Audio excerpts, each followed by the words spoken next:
Musical Talk, the UK's independent musical theatre podcast at the Edinburgh Festival Fringe.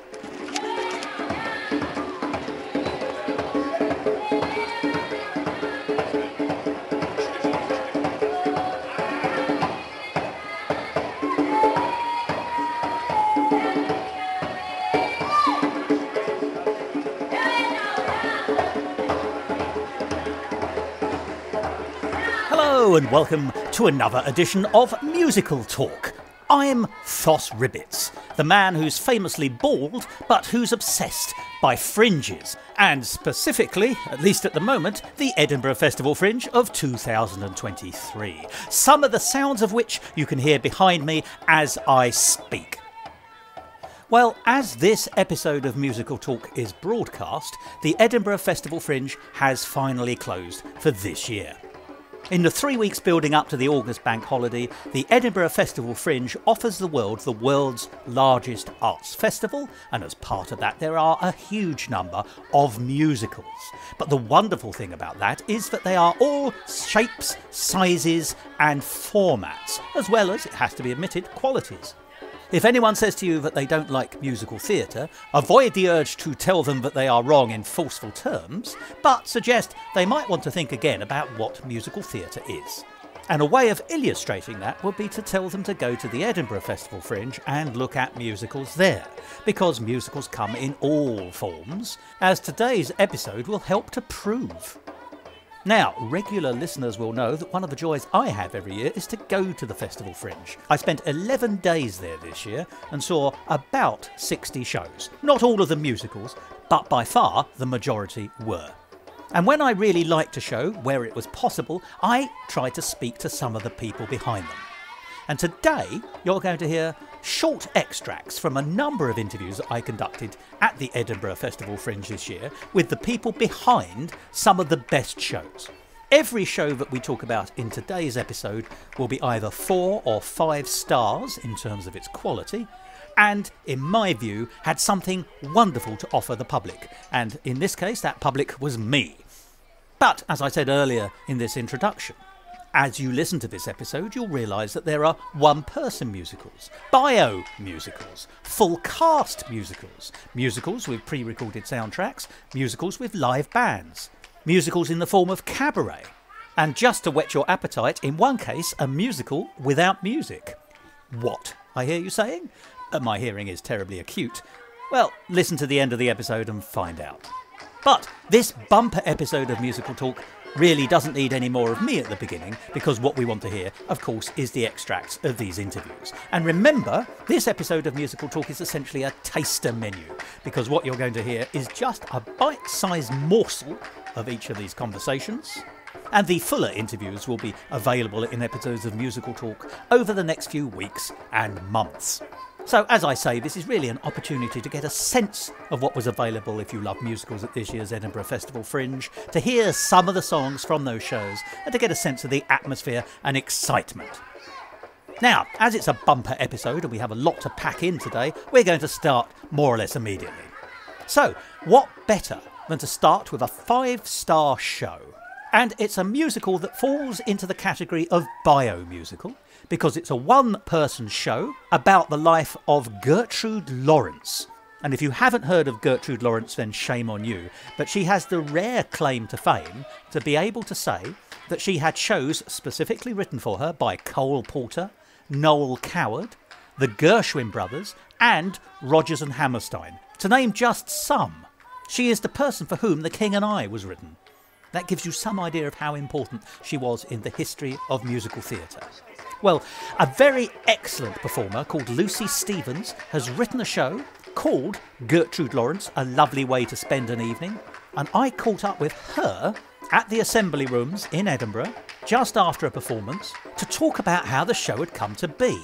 So, let's hear from Lucy Stevens about Gertrude Lawrence, A Lovely Way to Spend an Evening.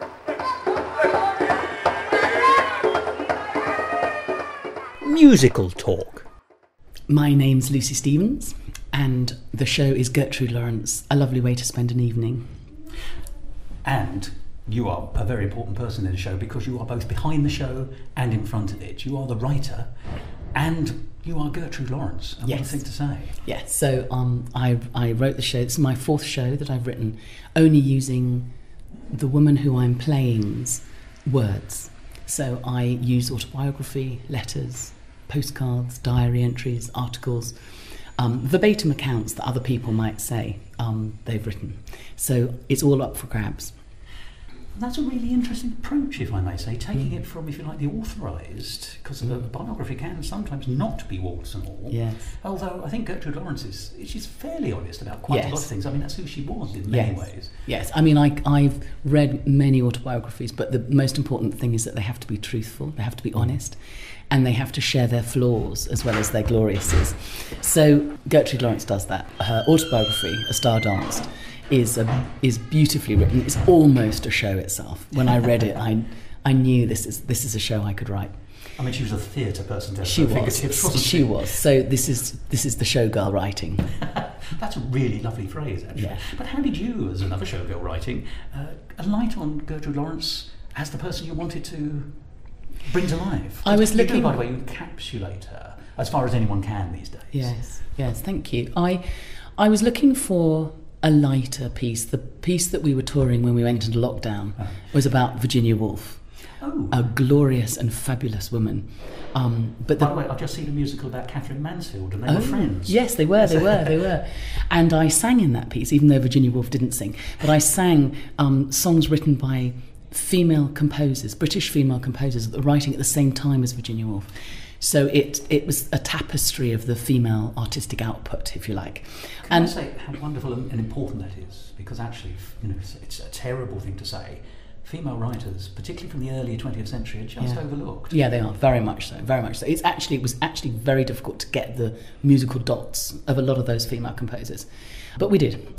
And so we were touring that and we went into lockdown, but it's quite a heavy piece. The pieces always obviously reflect the woman that I'm portraying, and she's utterly brilliant and fabulous, and it was quite a feminist piece, but it was also it was a little bit of a hard sell, I imagined, coming out of lockdown. When people are looking for a bit more escapism or pizzazz. And I wanted a bit of escapism, who doesn't? And I wanted a bit of lightness, and I thought, let's try someone who can offer that. And I love that period, sort of 1900 up into the 1940s. Musically, it's so rich. I salute you. And it's so rich. And also, there's not a lot of agenda on the way that you sing those songs. Those songs are still quite free. They're interpreted in all sorts of different ways. Well, they're standards for a reason, aren't they? They are. So I wanted to play with that. I wanted to lighten my sound in them. I wanted to play with lightening the sound. And I found a lovely way to spend an evening. And I just thought, I think that's the show. Because Gertrude Lawrence, unlike Virginia Woolf and other people that I've played, she didn't have an agenda other than her own for herself. Her agenda was on herself, her own career, and her audience. But she gave herself agency in a very non-sentimental way. And do you know that, if I may, let's talk a little bit about the story arc. I appreciate you're taking it from the source materials. Yeah. But actually, it's so refreshing to see anyone acting in a non-sentimental way. I mean, there's the hard knocks of show business. Yeah. I mean, they're still the same as they are to a degree, but with the grinding poverty of the first part of the 20th century, where she was born 1898. Yeah, in Clapham. Yes, exactly. I mean, not famed even now, not famed as being necessarily very gentrified. Certainly, much less so then. And there's that moment, isn't there, where she essentially moves from one family, her mother, to her father. There's divorced. And it's quite transactional. She makes a decision that she's going to do it, and then she does do it. And everyone seems tolerably happy with the arrangement. I mean, I think she's phenomenally brave. Yes, and at a young age. Anyone who makes it to huge stardom have all worked incredibly hard, and Gertie's no exception. She left home aged 12 without even telling her mother that she was going to go and live with her father because her father was working in the theatre. That's where she wanted to work. So she just went. I mean, I think she's got guts. She then left the father because he's an alcoholic, and luckily he had Rose, who's his girlfriend, who took Gertie under her wing. Almost like a positive stepmother. Yeah, definitely. I mean, she was lucky to have Rose. Because I also think that age 12, 13, 14, touring England. I mean, she would have been very vulnerable as a young woman. She would have been very vulnerable. So she no doubt had to fight her corner. Rose helped her.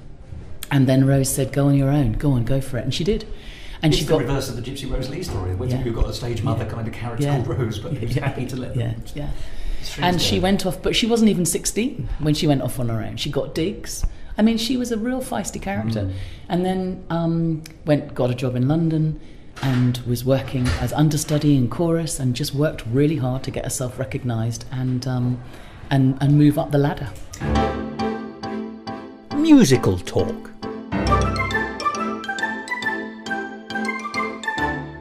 There we are. That was just an extract of the conversation I had with Lucy Stevens about her show, Gertrude Lawrence, A Lovely Way to Spend an Evening, which was a 5-star show, a solid gold gem of a show telling Gertie's story from Clapham to Columbia in her own words, as you heard. It was performed by Lucy and directed by Sarah Louise Young, a friend of Musical Talk, and it is simply a mouth-watering piece. And I'm sure you will appreciate the episode of Musical Talk when we publish it, which contains the full interview with Lucy. Well, what next? Well, we're going to look at 3 different shows in 2 different musical extracts. It was a delight to me to be able to say that John Paul Little, the man behind the excellent 5-star Vote Macbeth from last year, had brought that show back again to Edinburgh in a slightly expanded form. I saw that again and thought it was marvellous. But he did more than just bring back Vote Macbeth. He brought in another show as well, an established piece called No Way to Treat a Lady. It's no small order to run 2 shows in parallel at the Edinburgh Festival Fringe, but he certainly managed it, and the 2 shows were top-notch. So in just a minute, you'll hear a short extract of the conversation I had with John Paul Little, which particularly concentrates on No Way to Treat a Lady, and particularly how he found the show and came to love it, and of course the parallel between the 2 central characters, one of whom is a detective and one of whom is a killer. We also had a chance to speak about Vote Macbeth in its new expanded version, and you'll hear that when we broadcast the full interview that I recorded. But to give you a taste of that, we'll hear 2 songs from that very strong score on either side of the conversation extract with John Paul Little. And then after that, we'll go straight into a conversation with Joe Venable, Tom Hayes, Mimi Pattinson and Alex Adinall, who were the people behind 2 other shows also running in parallel, called On Your Bike, which was the musical success of 2021's Edinburgh Festival Fringe, and a brand new offering from the same team called Jingle Street, both of which were fabulous. So, just to recap, you're hearing a song from Vote Macbeth, you'll be hearing a conversational extract with John Paul Little about No Way to Treat a Lady, another song from Vote Macbeth, and then a conversation with Joe, Tom, Mimi and Alex about On Your Bike and Jingle Street. And we'll start that now.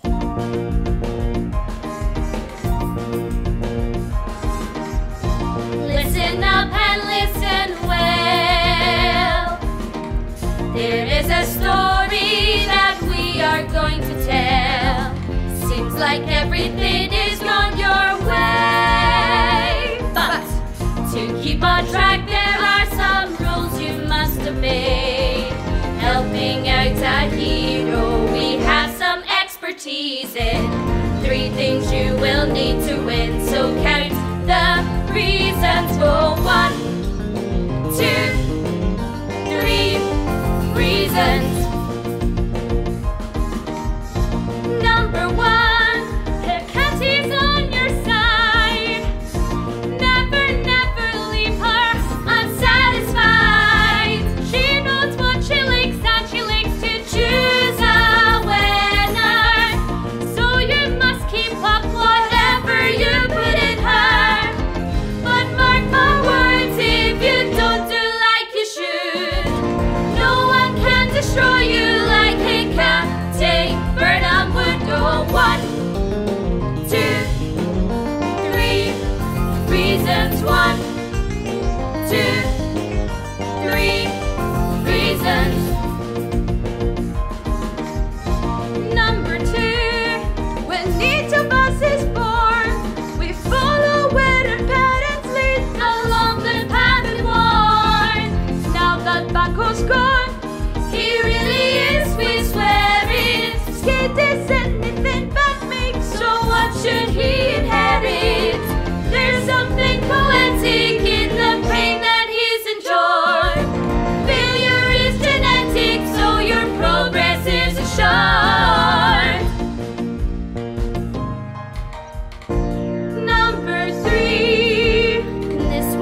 not trust your so-called friends, Macduff.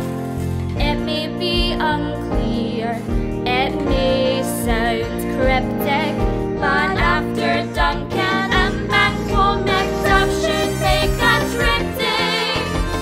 He will deny it, he'll stick to you like Lou does, but you can kiss him off like Judas. Go 1, 2, 3 reasons. 1, 2, 3 reasons. 1, 2, 3.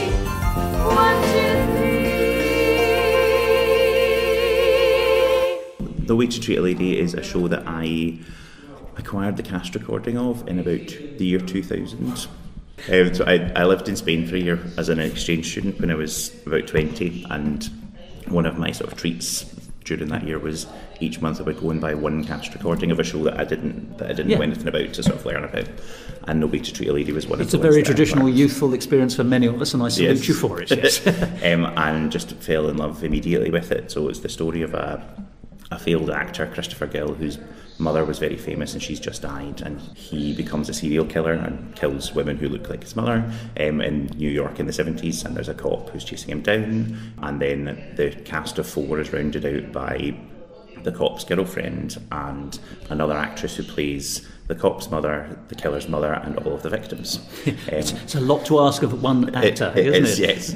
Yes. So I have loved the cast recording ever since the sort of first day I got it, and as I started to write my own music, it's one of the shows that I think I've learned most from in terms of how to structure a story and condense story beats into a song, structuring music so that it's really clear what's happening in a narrative. It's so well constructed from that point of view. So it's something I listened to a lot actually while I was writing Vote Macbeth as well. So it has been a flavour in your later shows, whether it be structurally or Yes, very much so. So we this year wanted to bring back Vote Macbeth to the Fringe. Good.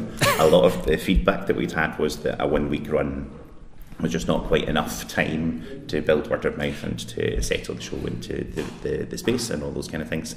But because we're a community-based company, everybody in the cast also has a job, which is not to be real a life, performer. in fact. Yes. So we asking the whole cast to be in Edinburgh for 2 weeks just felt like a too big an ask. It's a big ask, isn't it? Yes, absolutely. Yeah. So we came up with what felt like the bright idea of basically working a repertory. So we have Vote Macbeth running on odd numbered days, and another show, No Way to Treat a Lady, running on even numbered days. And as soon as we decided we wanted to do that, and we were trying to think of which show we would want to do on the sort of intervening days, and No Way to Treat a Lady was my first suggestion for that, because I've wanted to do it since I first heard the cast recording, and getting other people in the company to listen to the CD was a very, very quick recruitment tool for them also wanting to do the show. Now let's talk a little more about No Way to Treat a Lady. When was it written, do you know? In the mid-80s. I think I remember reading over and over the sort of liner notes in the CD. Won the Drama Desk Award in 1987, I think. Oh, right, okay. So, we're talking at the same time as, say, Into the Woods or something like that, around that region. Yeah. And it's set in the 70s, though, isn't it? Yes. It's based on a novel by William Goldman and a film which was in the 1968, I think the film was.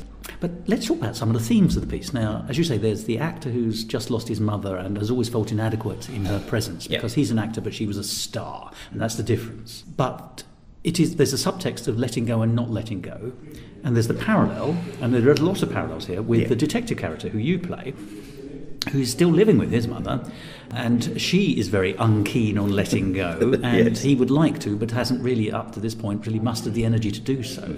He's not a slob, but he's put upon by his mother, who is in that way that a lot of Broadway musicals can touch upon, sort of, a big Jewish mother with a big personality to boot. She can dominate. She's a matriarch in that sense. It is the connection. Oddly, whilst there's a love story, there's a maternal son story, or two maternal son stories. oddly, and it is oddly because they don't meet until the very end, the parallels here are between our detective character and our murder character. I mean, in terms of who done it, it's Columbo. You know who done it pretty early on, and then it's actually how we get to the end of the story. You know, it's not an Agatha Christie in that sense. Maybe Columbo's the reference, actually, to be honest, because the detective is just that little bit sort of henpecked and sort of not, you know, he wears a perfectly reasonable plaid suit, but it's not super clean. It's not, you know, he's a little down at heel, I think. I mean, I hope you don't mind me saying this because you'll play the part. But they have communication. You know, he goes on a spree of murder, basically. But there are connections and there are parallels between the two and occasional conversations between the two. So there's a very sort of slow-moving dialogue about what one wants and what the other one wants. And that's quite fascinating, actually.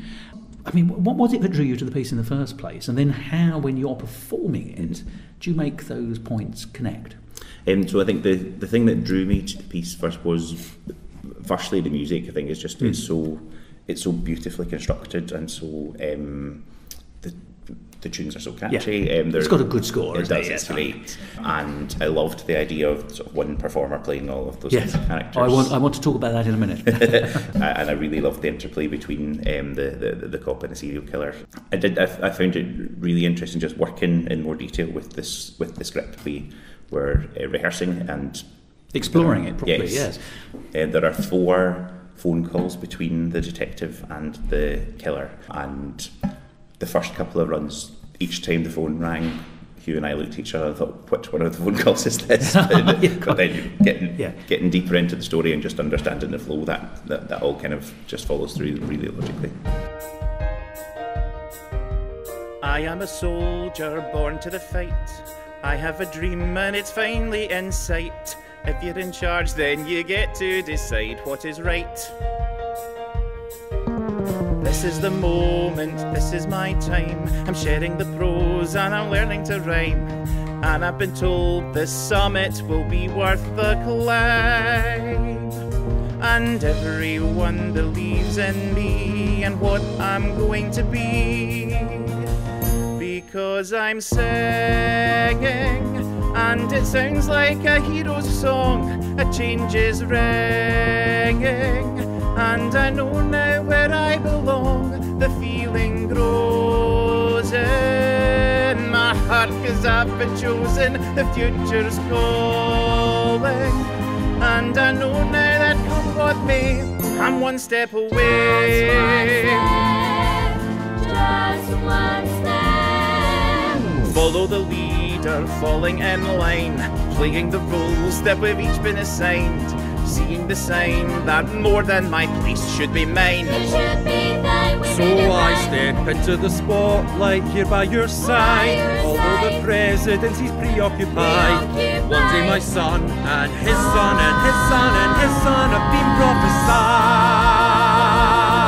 But now I'm at the head of the queue, and I think that's my cue. Is that your cue? 'Cause I hear voices, and they're singing a hero's song. I'll make my choices. A hero's choices are never wrong at tonight's event show. Happy vice presidential, the future's calling.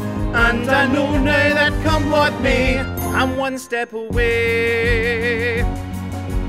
I decided long ago to stick with you through high and low, side by side invincible, but which one is crown principal?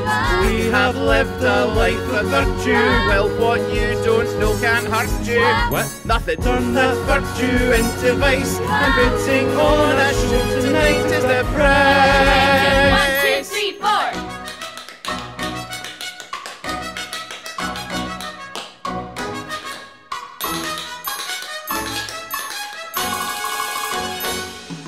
Everyone believes in me and what I'm going to be.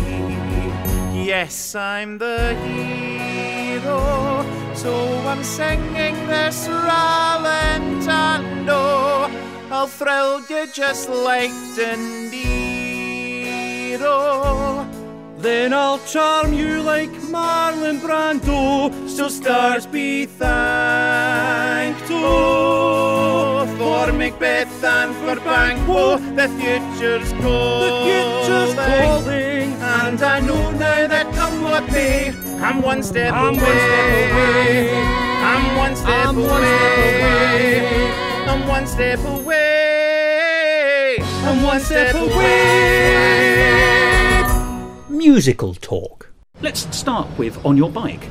How did it happen? And are the magic words COVID writing going to come up into this? There was a lot of time suddenly. I'm hearing this story a lot. Absolutely. I mean, COVID was the backdrop for that whole show. So I was at Cambridge University, which has a musical theatre society that famously produced Six and trades on that enormously.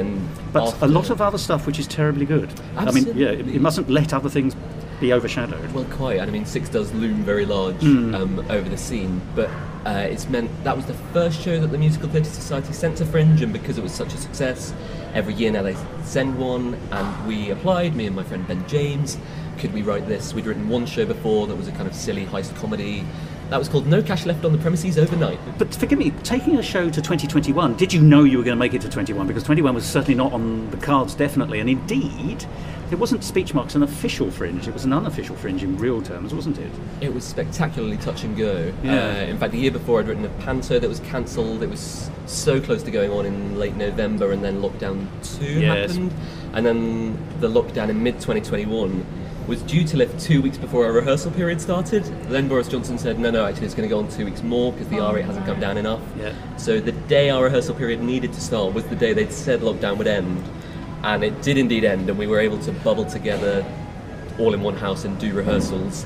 There were some very, very stressful LFT tests. The show had to be squished from 1 hour to 50 minutes because they needed to clean in between shows. Oh yes, that's a really interesting thing, because it's already, it's normally 5 minutes in, 5 minutes out anyway in Edinburgh, isn't it? The Edinburgh slot is famous. Yeah. So to squeeze that further, yes. Very, very tough, stressful all the way. Yeah, on your bike but quicker. Yeah, quite. Which in a way was a good thing. You're forced to kind of pace it to cut the fat, and maybe that's what helped it resonate with audiences. I think especially when you're quite new to writing, being made to cut, trim, trim is really valuable. But yeah, it was a spectacularly stressful Fringe. Every time your phone dinged, you were going, is it one of those notifications that tells you the Bluetooth you've been in contact with somebody? And sure, yes, of course. On the last 2 days of Fringe, one of our cast was in contact with someone who might have had COVID and needed an LFT, so I ended up stepping in for 2 of the last 3 shows. Oh, did to you? play the role of Aidan. That is new information to me. You have kept that one very quiet, Joe. It was Aidan for 2 nights. Now, can I ask, when you won the award, was it for the last 2 performances? Do you know, I have a suspicion that they may have seen me and thought, yeah, that's that guy. So yeah, that was very, very surreal. And it's fascinating actually when you've watched a show 25 times and then suddenly it's like, now you do it. And I went on with my phone with the script thinking I'll definitely need the script, and I found that actually I knew every line. And Your osmosis, learned by osmosis, absolutely. yeah. Not without trying. Scary. But I think that's terribly brave actually as well, Well, it's nice because whatever you do, everyone loves you. If you suck a bit, no one's going, that guy, because they're all just like, wow, he knows some of the words. Yeah, He did a bit of dancing. He didn't hit the wall. Exactly, yeah. He didn't fall over that many times. But of course, the other thing about the 2021 Fringe was, of course, the Scottish rules are different to the English rules, i.e. what's going to be in Cambridge isn't going to be the same as in Edinburgh. And they were slightly delayed up here, and that stopped a lot of people coming. Really tough. Yeah. It was a bit of a producer's nightmare, I think, because, they're trying to look up the rules in England, they're trying to look up the rules in Scotland. It's horrible. So I'm so glad to be back in a year when there's none of that. Well, one less thing to worry about. A dozen other things to worry about.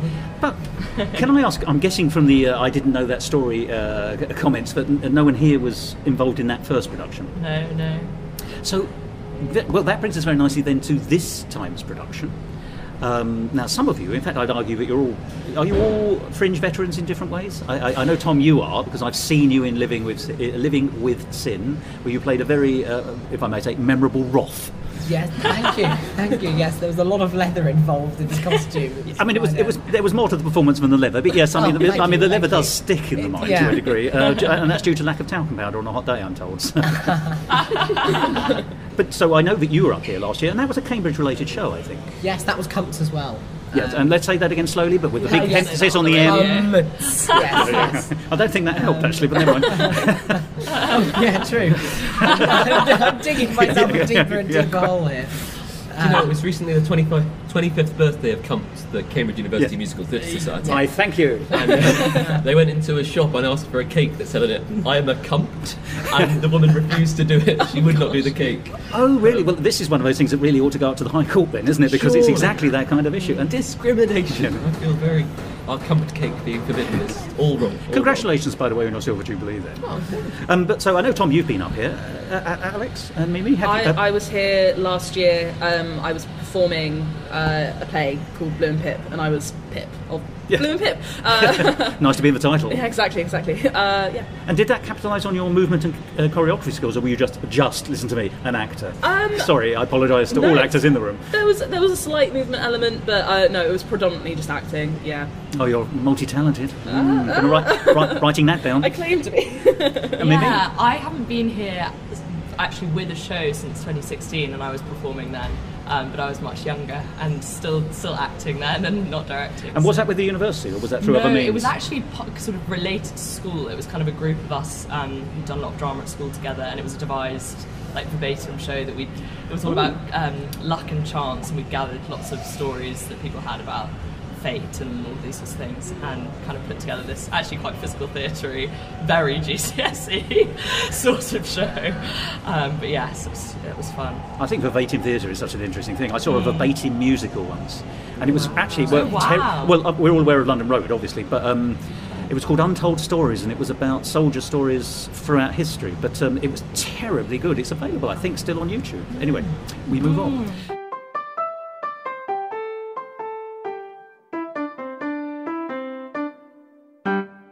Musical Talk, the UK's independent musical theatre podcast.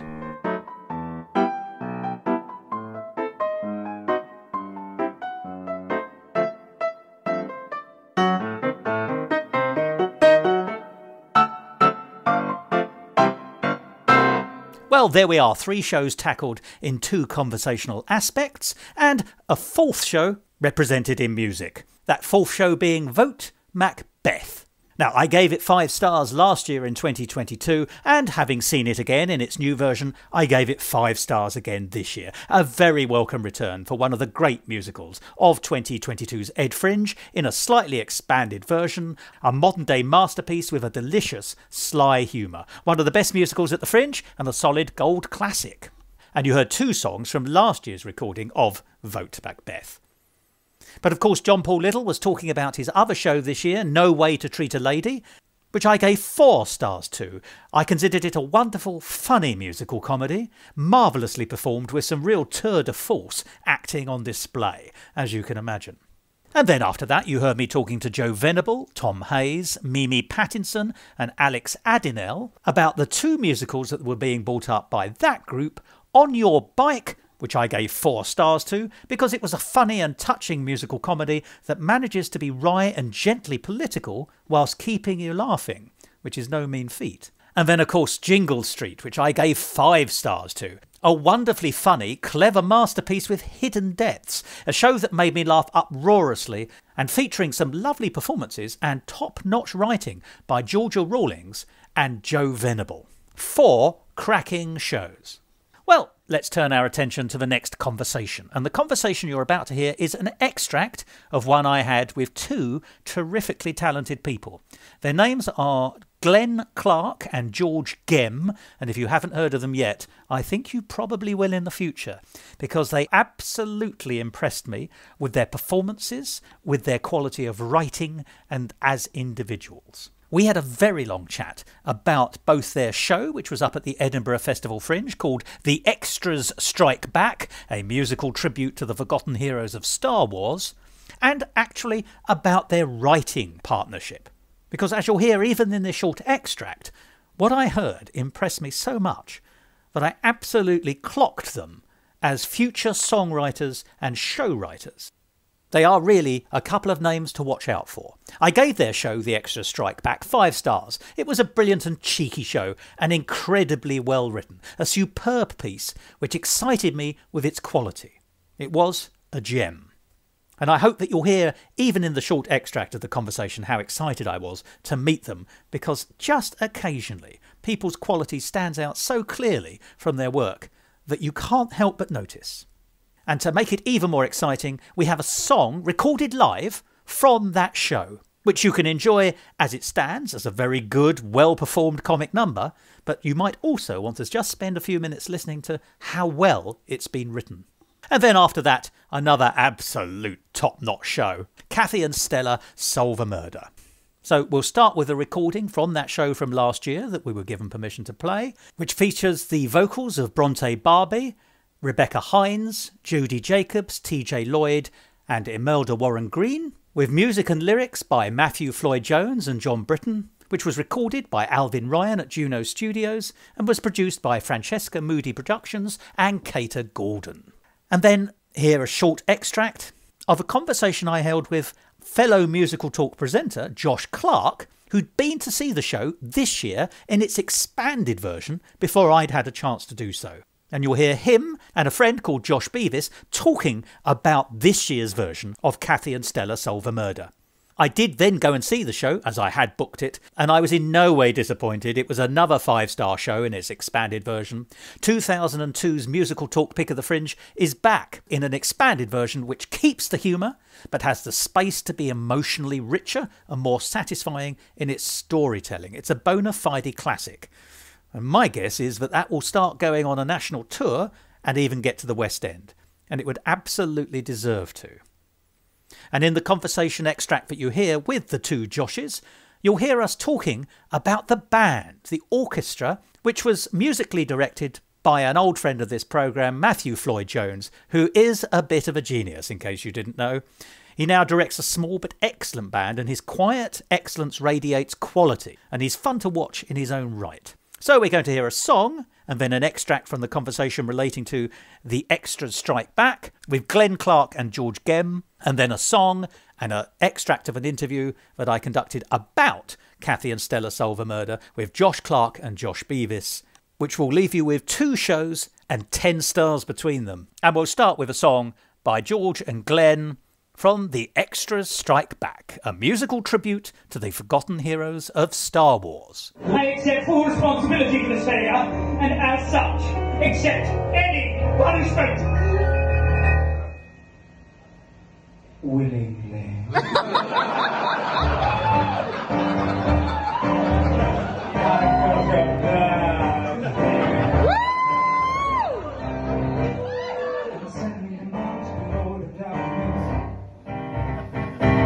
Out of line, I can make a real mess.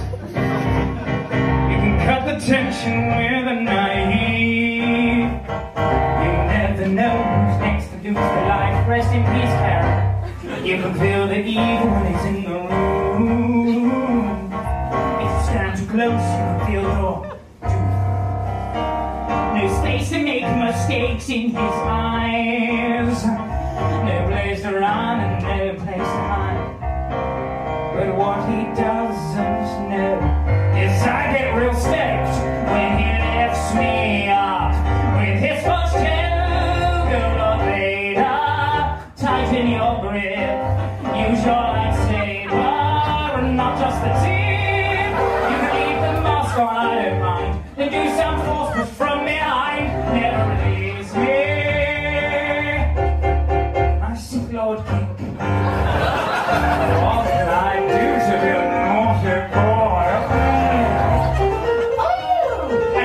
Button that says don't touch. Gonna touch my limits, gonna try my luck. Oh no! The red princess got away.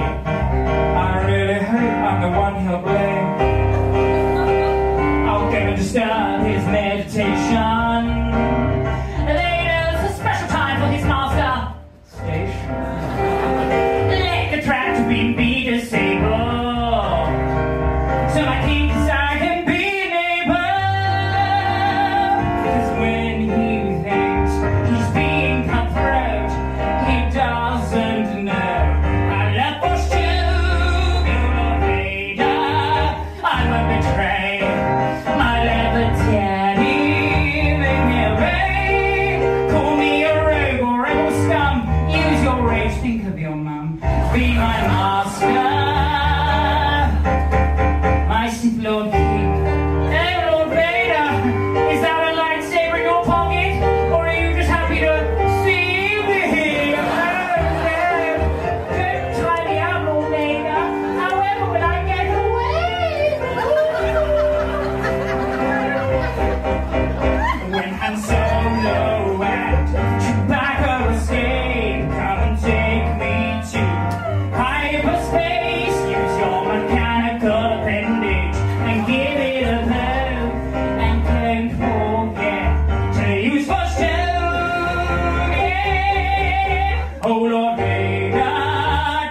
your brain.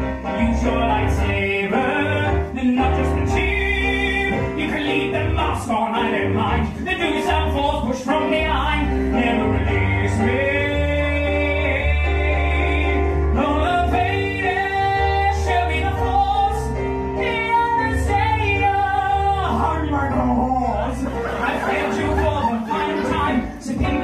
Say you are mine. I got no limits to go much further, so slap me good and say I am your father. Jolly forgiving, I'm your giving. I'm only getting much more than giving. I'm your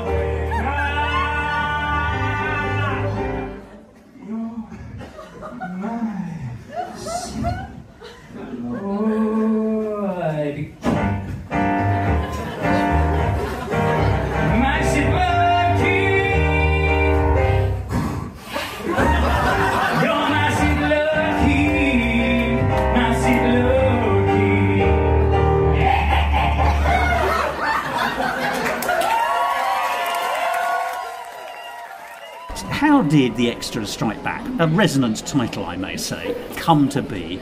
So, George and I have been writing together for 8 years or so, and we've written in many different structures and ways throughout that time. And one of those ways is where I would write a song. I'm like, I'm really happy with this, I really need someone to write some lyrics. And always that someone would be George. So I would send a voice note and maybe I'd do some Lars or whatever. And sometimes we wouldn't really know where we were with it. So I would say, okay, let me write some lyrics for you, so you know. So these are dummy lyrics, essentially, yes. So you know where the rhymes and the stresses are, and all of this, where the hook is in the chorus. And we're both huge Star Wars fans, so even is that the Wars of the Huge Stars? Yeah, yeah. Let's go with that. So we would effectively start off with this song, which could be a love song. It could be a tragic song, and it would be a really silly song about how Anakin lost his legs on Mustafar in Star Wars, and I'd send that over to George, and then we would then create, okay, this is the structure of the song, and let's get some lyrics. And then one day we'd been through this process of writing 4 or 5 songs for one show, 4 or 5 songs for another, and we're doing this, we're doing that, let's do this one-man show and all of this. And one day we were like, we love Star Wars, shall we just write some funny Star Wars songs, see where it goes? And we started off with that, and I think it was you, George, that sort of were like, the extras struck back. We're writing songs that aren't from the lead characters, so that was where the idea was born, really. It was very organic. It was a lovely example of, we'd spent so many years trying to write the next big, huge musical, and we'd come up with these strong ideas, but we'd start writing songs and we wouldn't have the book for it, we wouldn't really know where the story's going, and so we just get ourselves a bit tangled up, and we'd have these great songs and then they just kind of fall by the wayside. It was a lovely example of letting go and stop grasping for something and going back to what you know. We never planned on coming to the Fringe. We just decided last summer, let's just write these songs and let's just enjoy them. And it just reminded both of us of what we can do and why we do it, and why. And when I say, I don't mean this in an arrogant way, but the songs wrote themselves. They just fell out of us because we knew the source material so well, and we were in the room together writing, and then we got to January, February time, right, we've got this show, what are we going to do with it? And we just thought, let's just hit the switch and let's just go let's go to Edinburgh, let's just try it. And I think we've surprised ourselves, have we not, how call it fate, call it destiny, or the Force. Everything, or the Force, yeah. Everything leading up to us being here just kind of fell into place. It all clicked. Yeah, sure. It's a lovely reminder for us of go back to what you know, go back to the things that give you passion and give you heart. And I don't think either of us have ever questioned this show. We've never felt like we've had to, even when we were pitching it to people, we've never had it's about this, but we're just it's the extras telling the story of Star Wars, and it's self-aware and it's silly. And because it's silly and because it's self-aware, it actually is it comes across as clever. Like it transcends silliness into something else whilst retaining its silliness. I mean, that's one of his many bits of exquisite craft. I'd like to unpack a couple of things you've said there, if you don't mind, because this is simply fascinating to me. First of all, because let's use the word enthusiast, because actually enthusiasm is one of the most attractive characteristics, I think, in anyone, and drives so much positivity, I think, in the world. Tell me I'm wrong, but obviously there are such things as superfans, and they start to take it a little bit too far. But, those of us who have an enthusiasm, I'm afraid I'm more Time Lord than Sith Lord, so my apologies. I worship at a slightly different church, but it's on the same road. But your passion for your source material feeds into your other passion, which is writing. You use it as dummy lyrics. I mean, forgive me, there's a huge history of using dummy lyrics which then turn out to be final lyrics. And the best known anecdote to this is a man called Irving Caesar, who was presented with the music for what we now know as Tea for Two, which I'm sure you'll have heard of. It's been running for about 100 years now as a piece of music. And he rushed off a dummy lyric in 10 minutes. And then they all looked at it and thought, no, that's it, we're going to keep that. We very nearly lived the dream just now, because before we recorded, we've just had Tea for Three. I feel we missed a point there. But I can go home. Just talk to children. So dummy lyrics. But then I love the idea that you use your knowledge of one of your other passions, in this case the Star Wars worlds, as a way of filling the material, because obviously you can't write gibberish, or you can write gibberish for a dummy lyric. You did say la la la's, but actually there's much less benefit, because you may both, because I know you both create lyrics at different times. But George, I think you're principally the lyricist. I always think that when you're presented with music first, finding a lyric is in fact a way of navigating your way through a piece of music. You are the pioneer who's travelling through that piece of music on behalf of everyone who's going to hear it later, because you need to find out where to put the stresses. Oh, really lovely. Thank you. But to me, so the dummy lyric is a way of working out the course over the mountains of the music. Oh gosh! And then on top of that, and forgive me, this is where it gets doubly fascinating for me. You were talking about book narrative, books for musicals, and your relationship with that, and how sometimes that's where you can get bogged down. And I agree, if you don't get the narrative right, very often that's where a show, you can have the best music in the world, but if the narrative doesn't work, that's what people will remember, and we've all seen shows like that. Hello people, all you lovely listeners, thanks for joining us again. Welcome back. If you're new here, you've stumbled on our podcast, or it's been recommended by a friend, just sit back and relax. We're coming to you from my mum's garage, with crackers and cheese and a bottle of Pinot on the side. Our show has been described as the perfect marriage of boozy jokes, cheeky banter, and in-depth chat about homicide. That's right, we're going to be telling you all about our favourite murders. Only not using that phrase. Oh, yeah, that's right, that's already a thing. The show's about true crime. We're obsessed with murder. If it's sick, perverse, or twisted, you know that we just can't resist it. We've done the reading, all the facts and figures. We've plumbed the depths of Wikipedia to research every vile misdeed for you.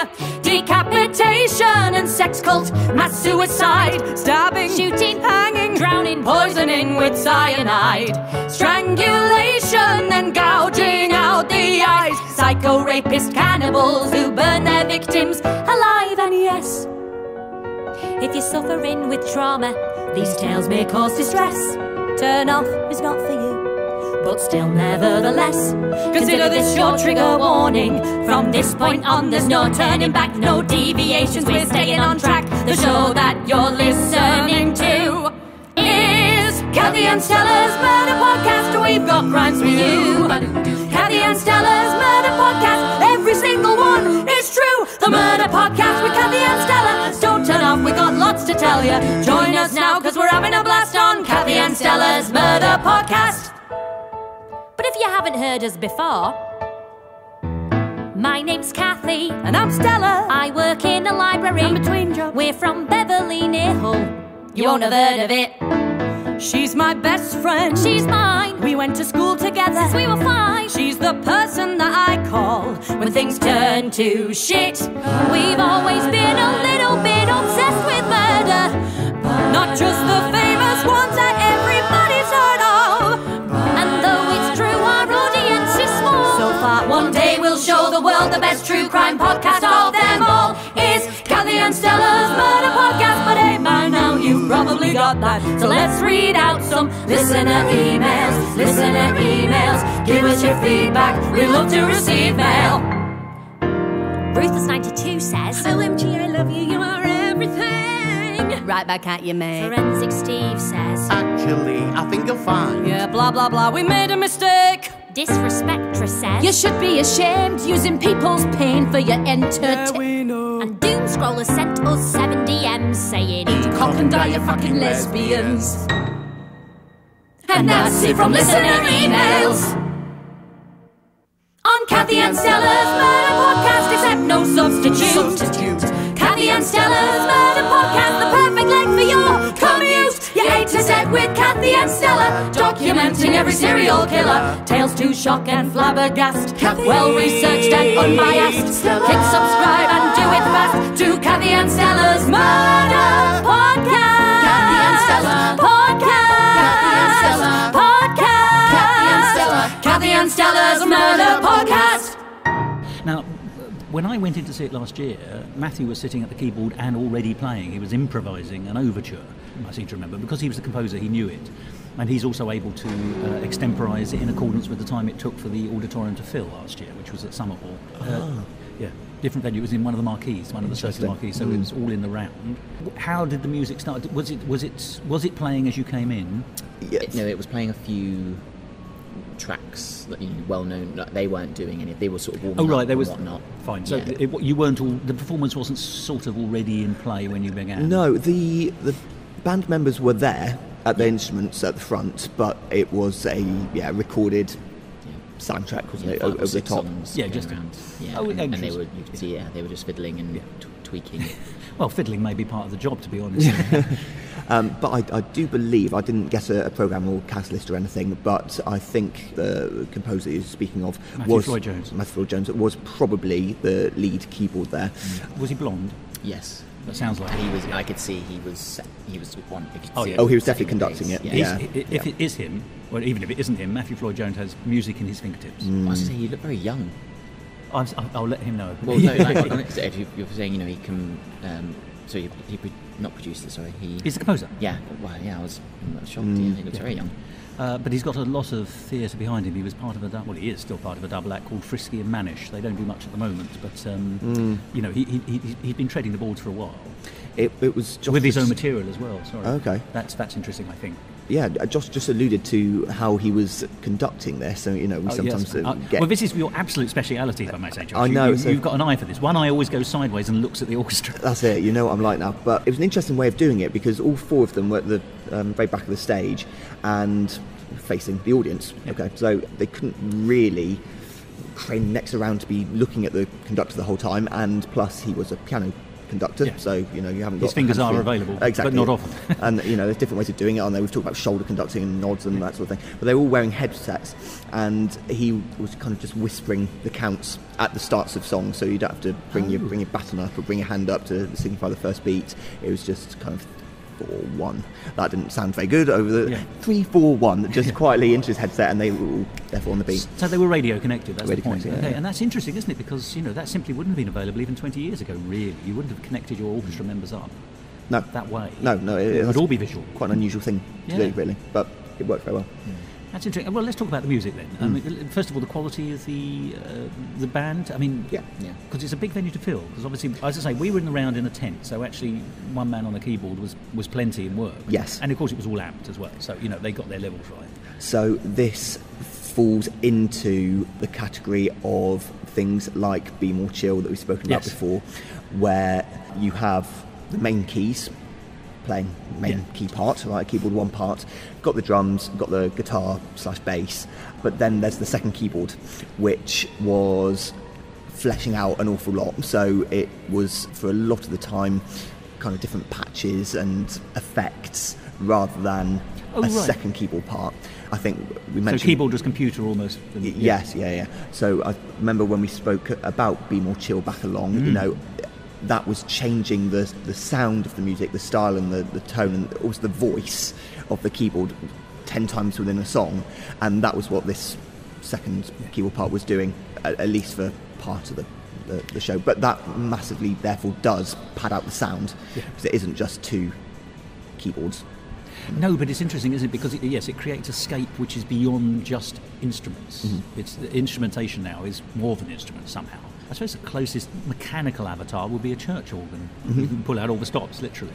And therefore, presumably, this is not dissimilar to that. But how did that work? I mean, obviously, was it able to fill the space? I'm guessing, by the way, it's not a proscenium arch, but it was in front, and you were in rows, serried rows in front of it, theatre style? Or? Yeah, it was thrust, really. You had audience stage left and stage right as well. Yeah, we were at the front, but it looked designed mostly for proscenium. Which is, I suspect, where it's ultimately going to go, because if you're heading towards London, most of the venues there are that way, probably. Yes, and, getting to the casting, that would reflect the ambition here of the show. I don't know if it was a different cast from when you saw it last year. I would suspect. If Kathy and Stella are the actors who are on the posters, then it's the same cast. Okay. All right, so, one of the two leads, Kathy, I think, was played by Bronte Barbe, who we saw together, Thos, didn't we? We did. Relatively recently in Newsies in Wembley. Yeah. And so she's already a name to conjure with, she's appearing in big buck shows. Oh, yeah, absolutely. Very... Or Disney, as we also call them. Yeah. No, she's doing really well as a leading lady, and having a very good career. I didn't clock until the end that it was her, in fact. That's an amazing testament to her versatility, it's like transformation. Yeah, and there's no reason why she wouldn't have that. She's obviously a professional actor, but it is wonderful that you and I have seen her so recently, and actually it took you a while to clock. And perfect for the role. I mean, the two of them together absolutely carry it. Vocally flawless, acting superb. Chemistry. Because individually you can have actresses that do what you're describing, but you put them together and it doesn't click, but they it feels like they genuinely have been doing a podcast forever and they grew up together. That's true. And they immerse themselves in their characters. I remember that last year. Absolutely. You felt that you knew these people and that these people weren't stage creations. That I know this Kathy and I know this, or I know a Kathy and I know a Stella. They're chalk and cheese as well as characters, very aren't they? Big roles too. They're on all the time, more or less. They're on all the time and singing throughout, and quite big songs a lot of the time as well. They were kept busy for the 90 minutes. Musical talk. Well, both of those shows, Kathy and Stella Solve a Murder and The Extras Strike Back, a musical tribute to the forgotten heroes of Star Wars, were just brilliant. The shows were brilliant, the songs were brilliant, and it turns out the people behind them were brilliant. And there'll be a chance to hear the full discussion I had with Josh Clark and Josh Beavis about Kathy and Stella Solve a Murder, and also another new show, Hello Kitty Must Die, which is based on a book and has been produced as a musical by the people behind Six, in next time's episode of Musical Talk. And before that, you heard the lovely Glenn Clark and George Gem talking, at least briefly, in the extract that we heard, about their wonderful 5-star show, The Extras Strike Back. And I can't wait for you to hear the full conversation that I had with those two very talented people.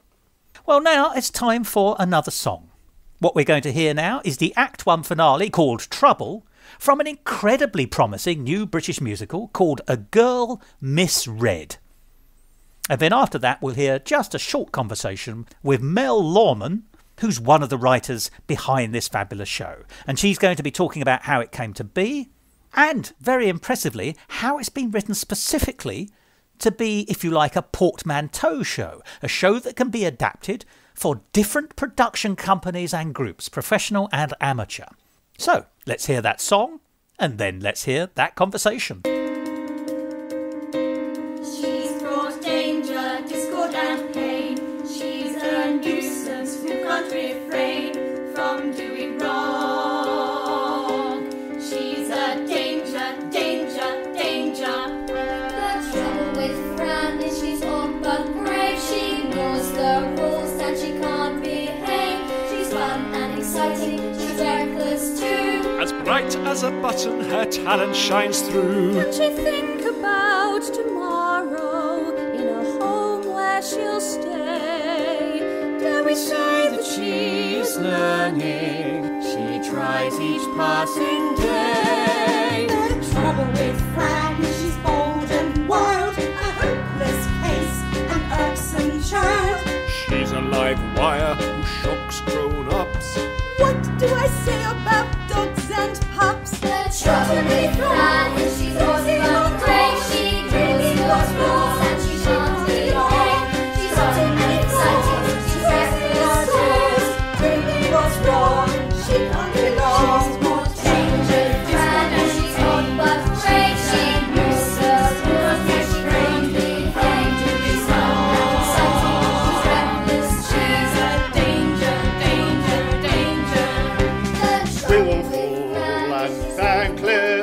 It's time to face the fact. Misfits, delinquents, can't help the way they act. The trouble with Fran must now reach an end. She's had her chances, she's not a friend. Enough is enough, excuse the thing. No point in protesting, you know who'll win.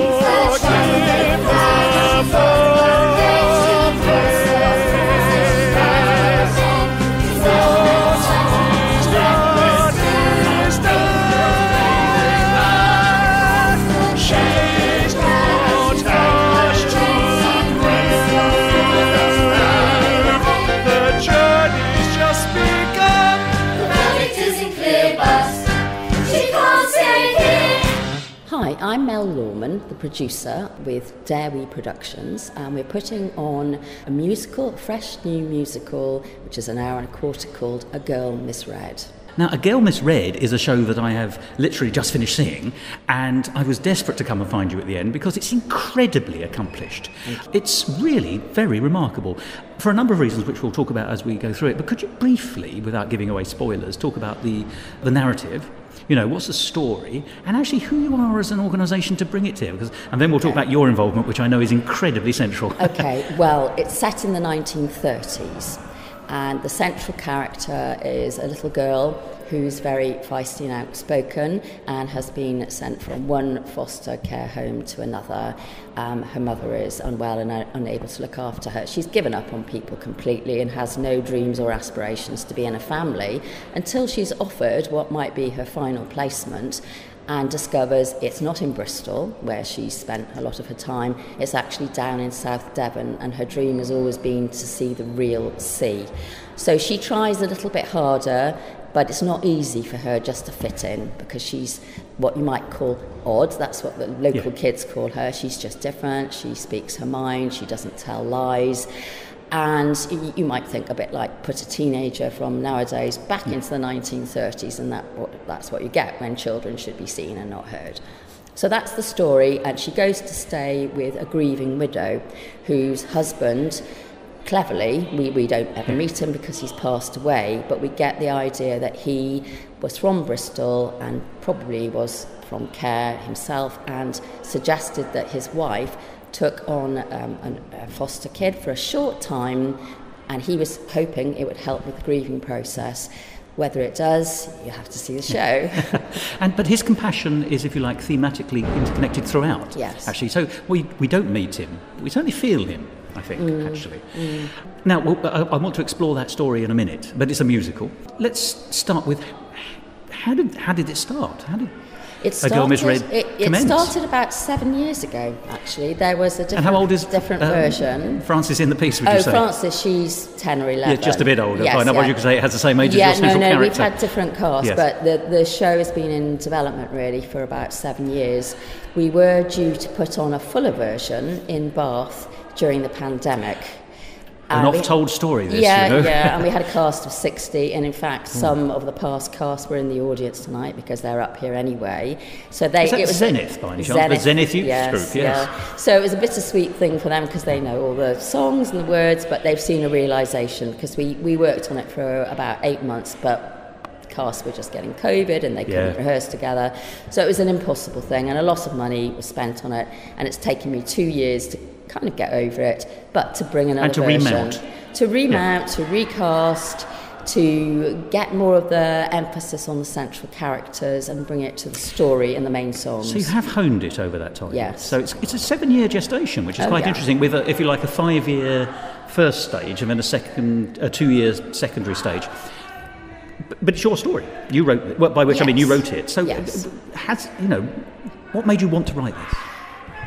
Well, about 7 years ago, I was teaching in school. I'm a drama teacher. I have my own business now. And I thought I would like to write a new school musical that had very strong female characters, that was flexible, that you could increase the cast, make it smaller, bigger, leave in some characters, leave out some storylines. So I started on this complex thing of thinking, What do I want? Structurally, how will you make that work? Yes, that's the first question, isn't it? And in fact, there is going to be a larger version again back in Bath in March, so I can bring back some of the lovable characters that we missed. A comedic character will come back in and their family.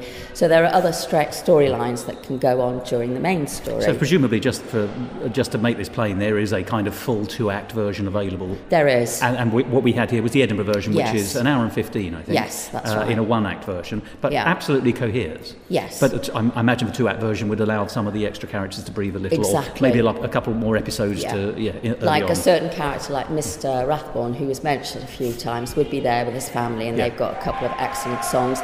In fact, we made a recording of the whole show. This is something that came out of the pandemic. We managed to get to Real World Studios, which is just outside Bath, Peter Gabriel's studios, and we did a full cast recording. And although we had restrictions of how many could be in a recording studio, and it had its challenges, we have got that online. So on our website, www.misreadthemusical.co.uk. And this is Red, R-E-D, we should R-E-D, say. Misread, yes.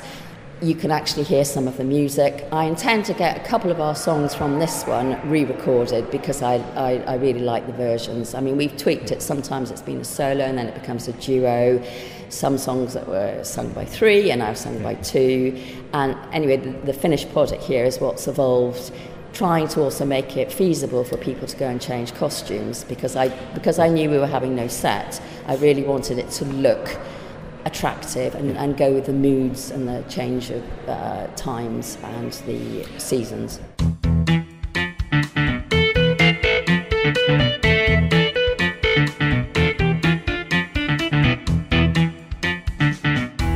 Musical talk. And that was Mel Lorman talking about her show, A Girl Misread. And before that, you heard one of the songs from the very strong score associated with that show, in this case, the Act 1 finale. It was a show I gave 4 stars to, and I thought it was an engaging new musical with a flat-out brilliant children's cast. I have never seen acting from a children's cast of such quality in my life. Some real stars amongst that group.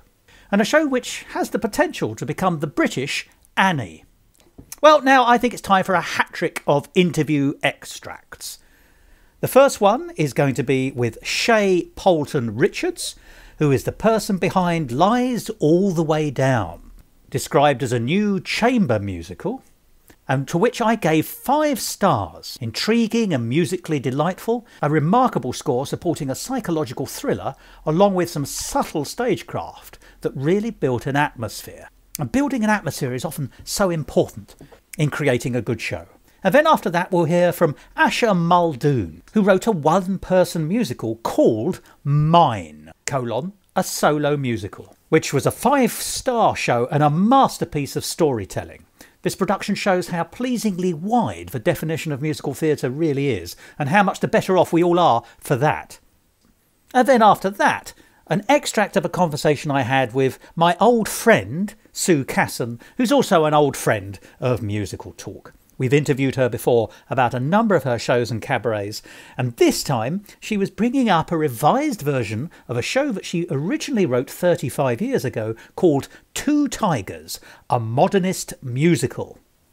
And in the extract of the conversation you'll hear us talking about the subject of that musical, Catherine Mansfield, the modernist writer from the early part of the 20th century, and also about how to approach a musical which is telling the life of a real person. So, in reverse order, you'll be hearing from Sue Casson about Two Tigers, Asher Muldoon about Mine, a solo musical, but before that, a short extract of the conversation I had with Shay Poulton Richards about Lies All the Way Down. Musical talk. But I think you're absolutely right. You know, there isn't one way of writing musical theatre. Yeah. So let us bring us back to Lies All the Way Down. You had been accumulating influences and moods, shall we say. You'd laid your subliminal foundation, and then you got the writing done. Yeah. In terms of a narrative. But when you write, did you envisage how it would look on stage? or did you write? Forgive me. Were you thinking stagily, or were you thinking narratively, or a bit of both? The show changed quite a lot in the process of writing it, and I think the biggest thing. This is my first time being a producer and director, and having any of my music in front of people who don't love me. Like I'm so used to just having stuff in front of family. The exposure of real life. Yeah. Well, you'll be pleased to know it met real life and was exposed in no bad way. Thank you. It's an excellent show. I really enjoyed it. Thank you so much. Sometimes the wheels fall off, don't they? But not on this. Yeah. It was like my first time doing any of this. So like it was also my first time leading a rehearsal process, and I mean there are so many mistakes I made and things that I will do differently next time, but that's just kind of that's learning though. That's fine. Yeah, that's learning and that's life, and I feel like I've learnt a lot, and I had an amazing time. But so the show changed quite a lot in the process of it, and I think what's so special about musical theatre, but also so different, is that to really see what a show is, you really need to get it on its feet. Yeah. And that really requires teaching people the music, and some of my music is more, It's complex. Yeah, some of it is fairly complex, and it's not an easy learn. No. It's not bum, bum, bum, bum. Yeah. Yeah, fine. It's very hard, and like the singers I have are absolutely incredible, and but obviously it's. The beauty of plays is you can kind of do a cold read a couple of times and get some people in a room for a day, but with musical theatre you have to do like 5 days. You have to invest in a workshop, learning. Don't you? Yeah. Really, yes, absolutely. And what did that teach you about your own piece? Yeah, it taught me a lot. To be honest, it taught me that, there's only so much you can know on paper, and the rest of it really does have to come in the room. And it's the collaboration immediately then, isn't it? Yeah. I mean, it really is. Yeah, and I love collaborating with musicians and singers anyway. I think that's like, I just think it's incredible. Yeah. So do I, and love I don't do it. Yeah. I'm not creative like you. So. That's not true. You have a podcast, that's really exciting. Fine, but I just set the mouth off and off it goes. But that's very kind of you. But so how able were you to workshop? Because you're quite right. Musical theatre needs the investment in terms of time. Yeah. And people need to engage with it, even in those sort of draft stages, those rehearsal stages, the workshop stages, in a way that you could just, you said it yourself, a cold reading, you can just get people in with a script book and get a sense of something if it's just a straight play per se. Yes, it's I suppose what it is, it's the extra levels you have to put in with musical theatre, allow it that opportunity to go further when it's finally manifesting on stage. Yeah. Can you remember anything that you had been thinking of at the workshops, or that, I'm using workshop as a shorthand for that sort of developmental stage, taught you that you really probably wouldn't be suitable, and that you would have to find a workaround or another way? Or the show did change a lot in the workshop. So we did like a 1 week workshop, which was like 3 weeks ago. Oh gosh! Yeah, it was really skinny good teeth, there's a lot of things I'll do differently next time. But so we did it 3 weeks ago, and I got a couple of my friends and like trusted collaborators in, and I was like, just tell me what you think. Tell me everything that you think isn't working. Yeah. Critical friends. Yeah, and they're amazing. Like they have so much clarity, and it was really, really helpful for me to, and I had my own thoughts as well, but it was also really helpful to hear what they had to say. And it was just really evident that at the time I was trying to explore 3 plot lines in a fairly shallow way, and and it just wasn't working. And so then I did a bunch of rewrites, and the main rewrites came in the dialogue. It wasn't in the music. The music, we all kind of agreed in the room that like the music sounded really nice. Yeah. It was just like all the connecting tissue between it didn't work as much. That's quite difficult though, isn't it? Because So we ended up. Well, I ended up rewriting the dialogue bits and keeping the music. There was a few lyric rewrites, but mainly the same. Well, in a way, you're answering my question, really, because let's just say that the music has stayed more or less the same, which is what you're saying, the score, but the narrative has changed. Was it the you said it was the dialogue, but does that include the narrative beats, or was it actually toning up the dialogue in order to make them clearer?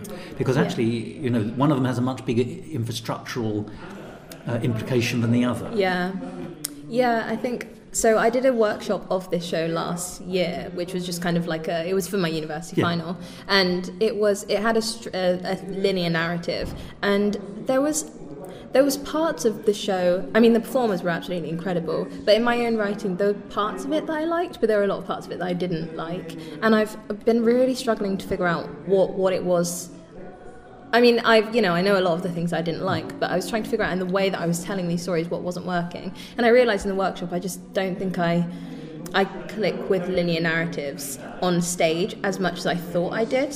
And that's kind of been a whole thing to discover in my own brain because... But how wonderful that you have discovered it. Yeah. Because many people might not. Yeah. Not discovering it would be worse, wouldn't it? And it's so fun as well. Like, yeah. I knew that, something in my instincts was saying that something isn't working. And now it's kind of a lot more concerty, like chambery kind of style. And...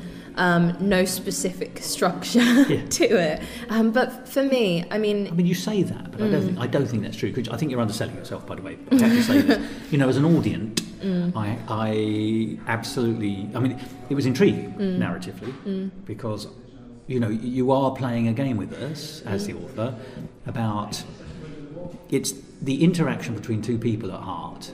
One of whom is telling you the story essentially, and the other one pops in to illustrate that story, and therefore you're getting a viewpoint in a two-person situation, and actually, it's the word is serpentine. It moves back and forth, and with the audience are wrong-footed and then wrong-footed again, and you think, you've got to work out as an audience what's going on. I don't want to in any way give spoilers, but ultimately is where does truth lie in the story that's being fed to one, and from a number of sources.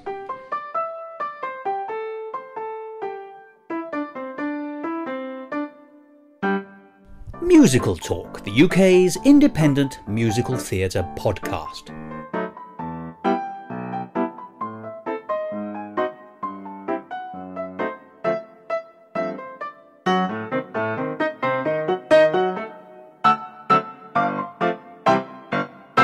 My name is Asher Muldoon. I am the writer and performer of Mine, which is a solo musical ghost story at the Edinburgh Fringe 2023. Now, I'm going to start by laying out my cards on the table by saying I really enjoyed your show. Oh, thank you. It is described as a solo musical, and it is you on the stage alone, and you are telling a story, and you are then singing songs to help illustrate that story. That is a very reductive way of looking at what you've done. You've done very much more than that. I'm going to start by saying I think you're a marvellous, I think you're a supreme, a sublime storyteller. Oh, thank you. It's very clear to me that you very quickly know how to weave an atmosphere, and that's so important, particularly with a ghost story. And yet I think you undersell yourself because it's more than a ghost story. It has lots of dark humour in it, and there are lots of different directions. In fact, I think you said yesterday when we were talking initially that you describe it as having three halves. Yes, it's one half ghost story, one half musical, one half stand-up. Which is my pitch on the mile when I go up to strangers and I say. I had a very funny experience the other day where at some press event where I went up to a press person and I said, "Hey, do you like ghost stories?" And she said, "No." Oh, honest but blunt. Do you like stand up? No. Do you like musicals? I said, well, I don't know if we're going to get anywhere with this. Good day to you. Yeah, good day to you. But also, why are you here? I mean, those are sort of the three things that are here. Not to be reductive of the Fringe, but I mean, part of the reason we submitted this show is that it felt like a cross-section of things that the Fringe would like. On the Venn diagram of what's available, it fits very firmly in the overlap of several circles. Yeah, no, I couldn't agree more. But let's. I would like to talk. I'd like to ask about how it came to be, and then how you came to pitch your performance, and all the honing and work on it, because it's clearly a thought through. It's a delicious piece. But I want to start with the very first word. Mine. Now, this, it seems to me, and you're going to say, oh no, you've missed 7 other meanings, but there's at least 3 meanings of mine here in action. Once again, on your lovely Venn diagram of semantics, we have, there is a mine. There is an actual gold mine. This is the core of the ghost story in some senses. And we're all, even in Britain, we're all familiar with the ghost town concept, and the Wild West is still something we're aware of conceptually, although through many cultural iterations which have probably watered down the idea. But yes, but there's a mine at the heart of this. And it's a physical location, and it's physically referred to in the text, in the sense that, as a character you go there repeatedly. Then there's mine, as in your character owns it, You know, it's the purchase of this land around and of the mine which carries the story. It's the dynamic of you literally drive there, but it is the driver of the story. And then, of course, and without giving too much away, like a lot of ghost stories, one of the tropes is possession. And mine is an ownership thing, and this is the ownership of the owner. You know, so it seems to me you've got at least 3 meanings for a single word before we get into the rest of everything. And I think that's amazing and rather wonderful. Oh, thank you. Yeah, that was very. I mean, I'm a big fan of titles that do that. And I'll always pitch, you know, even when I'm collaborating, I will always pitch one-word titles with multiple meanings because I think they're fun. I would like to throw one more in there, which is that it's a touch more oblique, but the fact that the main character is in fact a crypto guy, and what crypto guys do is they mine for cryptocurrency. Oh, of course, that is the terminology, isn't it? Which is it's actually something I didn't realize until way after I had written the show, but there is a certain sense of like the crypto people are the current day gold rush folks. Or South Sea Bubble, but I accept the reference to the mines better. Yes. Yeah. You know, and you go in hoping that you put a lot of money into getting something out of this mine or this, you know, this limited resource, but there's not always the guarantee that it will be worth anything. So that's also something that's sort of in mine. As we think about something you have been mining. Quite. Yeah. Brilliant. Well, in which case, that's at least 4, and I suspect, you know, there's the central meanings plus the resonances, aren't there? There's the echo meanings and things like that. Mm-hmm. And I say, it was just beautiful to think that even before one gets into the auditorium, there are levels being offered to you. Mm-hmm. Obviously, you don't know what they are until you get in, and that, you know, the intimacy and the storytelling, everything comes to life in a tangible way. Musical talk.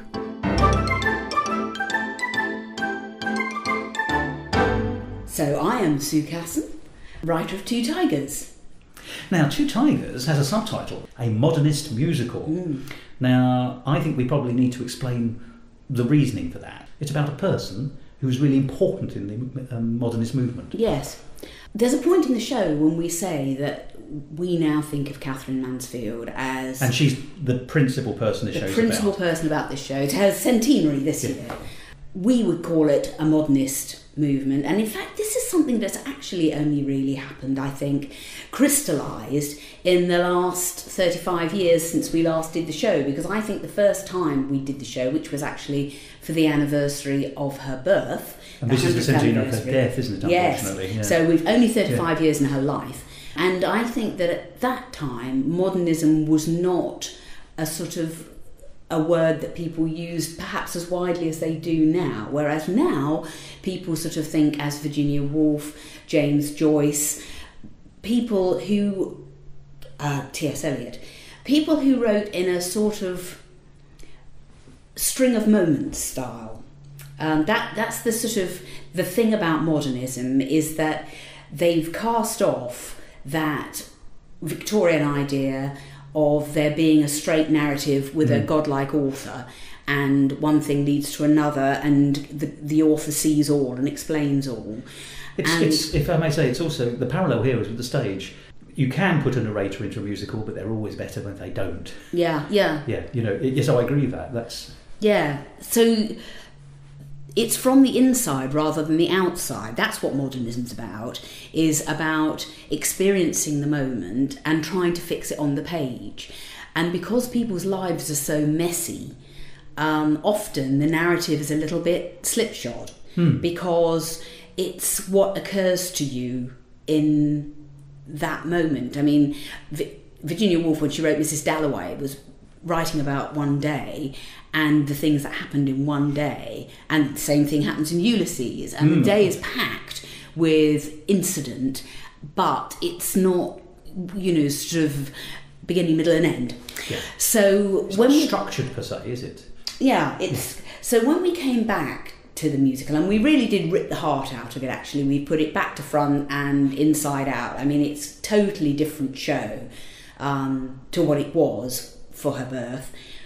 that was in fact ironically very much from the outside, because we had a whole series of characters that were close to Catherine Mansfield, like D.H. Lawrence and Mark Gertler, the artist, and, sort of came through her life. And this time I feel it's a very much more intimate story, and it also has very much more of her writing at the centre of it, which is, last time I thought perhaps we could dramatise the writing and bring it to life that way, and this time I think there's nothing replaces the words, really.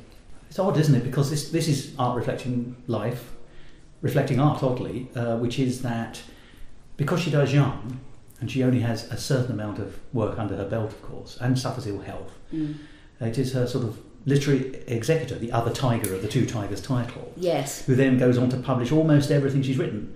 And in a way, that is who she is becomes what she has written, and therefore to put what she has written in the heart of your revised musical is to put her in the heart of your revised musical, which is as it should be, because the authentic her is her writing in whatever form, whether it be private or public. Yeah.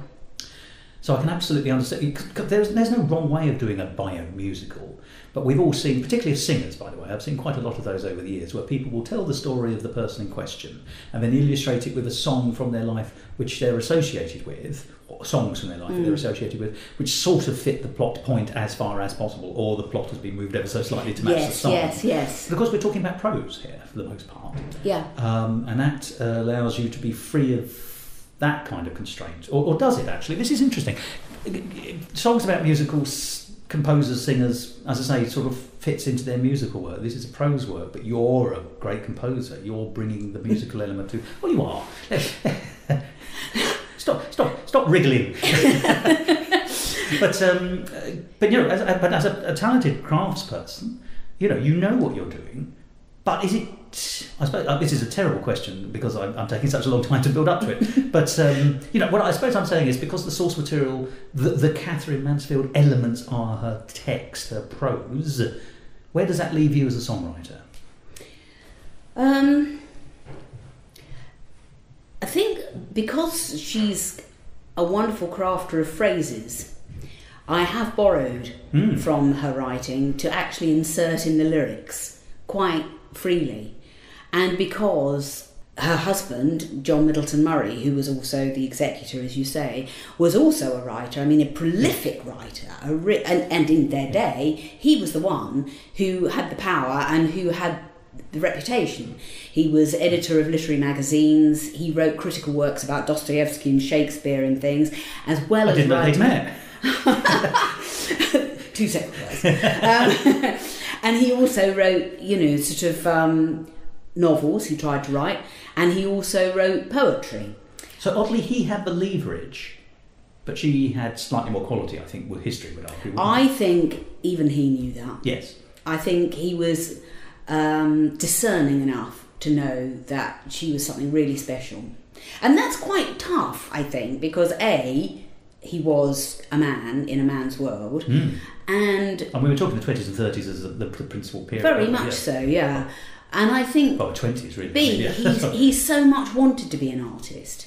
He really, really wanted to be an artist, and somehow he was all a bit buttoned up, and he was the one with the Oxford education. He was the Oxford scholarship boy, and here was someone who'd never been near anywhere other than a school, and was turning out these extraordinary pieces that were groundbreaking in their form and style.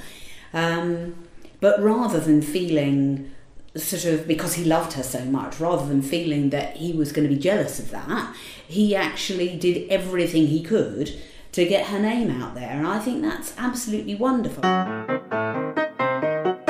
Musical talk. You've just heard from Shay Poulton Richards, Asher Muldoon, and then Sue Casson. And in relation to Two Tigers, a modernist musical, I gave it 5 stars, a stunningly well-crafted show which beguiles as it illuminates the life of an important 20th century feminist icon. It whetted my appetite to find out more about writer Catherine Mansfield. And of course, anything by Sue Casson is always worth catching. Well, what's next on the musical talk menu today? Well, a lovely quirky show. with a lovely quirky name, Dead Man's Suitcase. A 4-star show which I thought was intriguing, beguiling, funny and moving. A delightful piece of writing by Felix Westcott and nicely performed with ingenious usage of suitcases both physically and metaphorically. And we'll be discussing that in the fuller conversation that you'll hear in the next few weeks and months about this show, Dead Man's Suitcase. But today we're going to hear a short 5-minute extract of the conversation when I'm talking to Felix, but also to Thomas Freeman, one of the actors who plays John, the lead role, who is, if you like, the anti-hero, but certainly the protagonist in this excellent musical, whose career is as an obituary writer, and who then, in the plot, fakes his own death.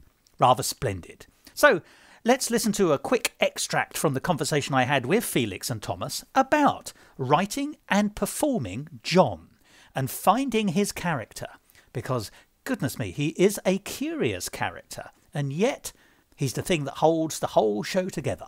Here's Thomas and Felix.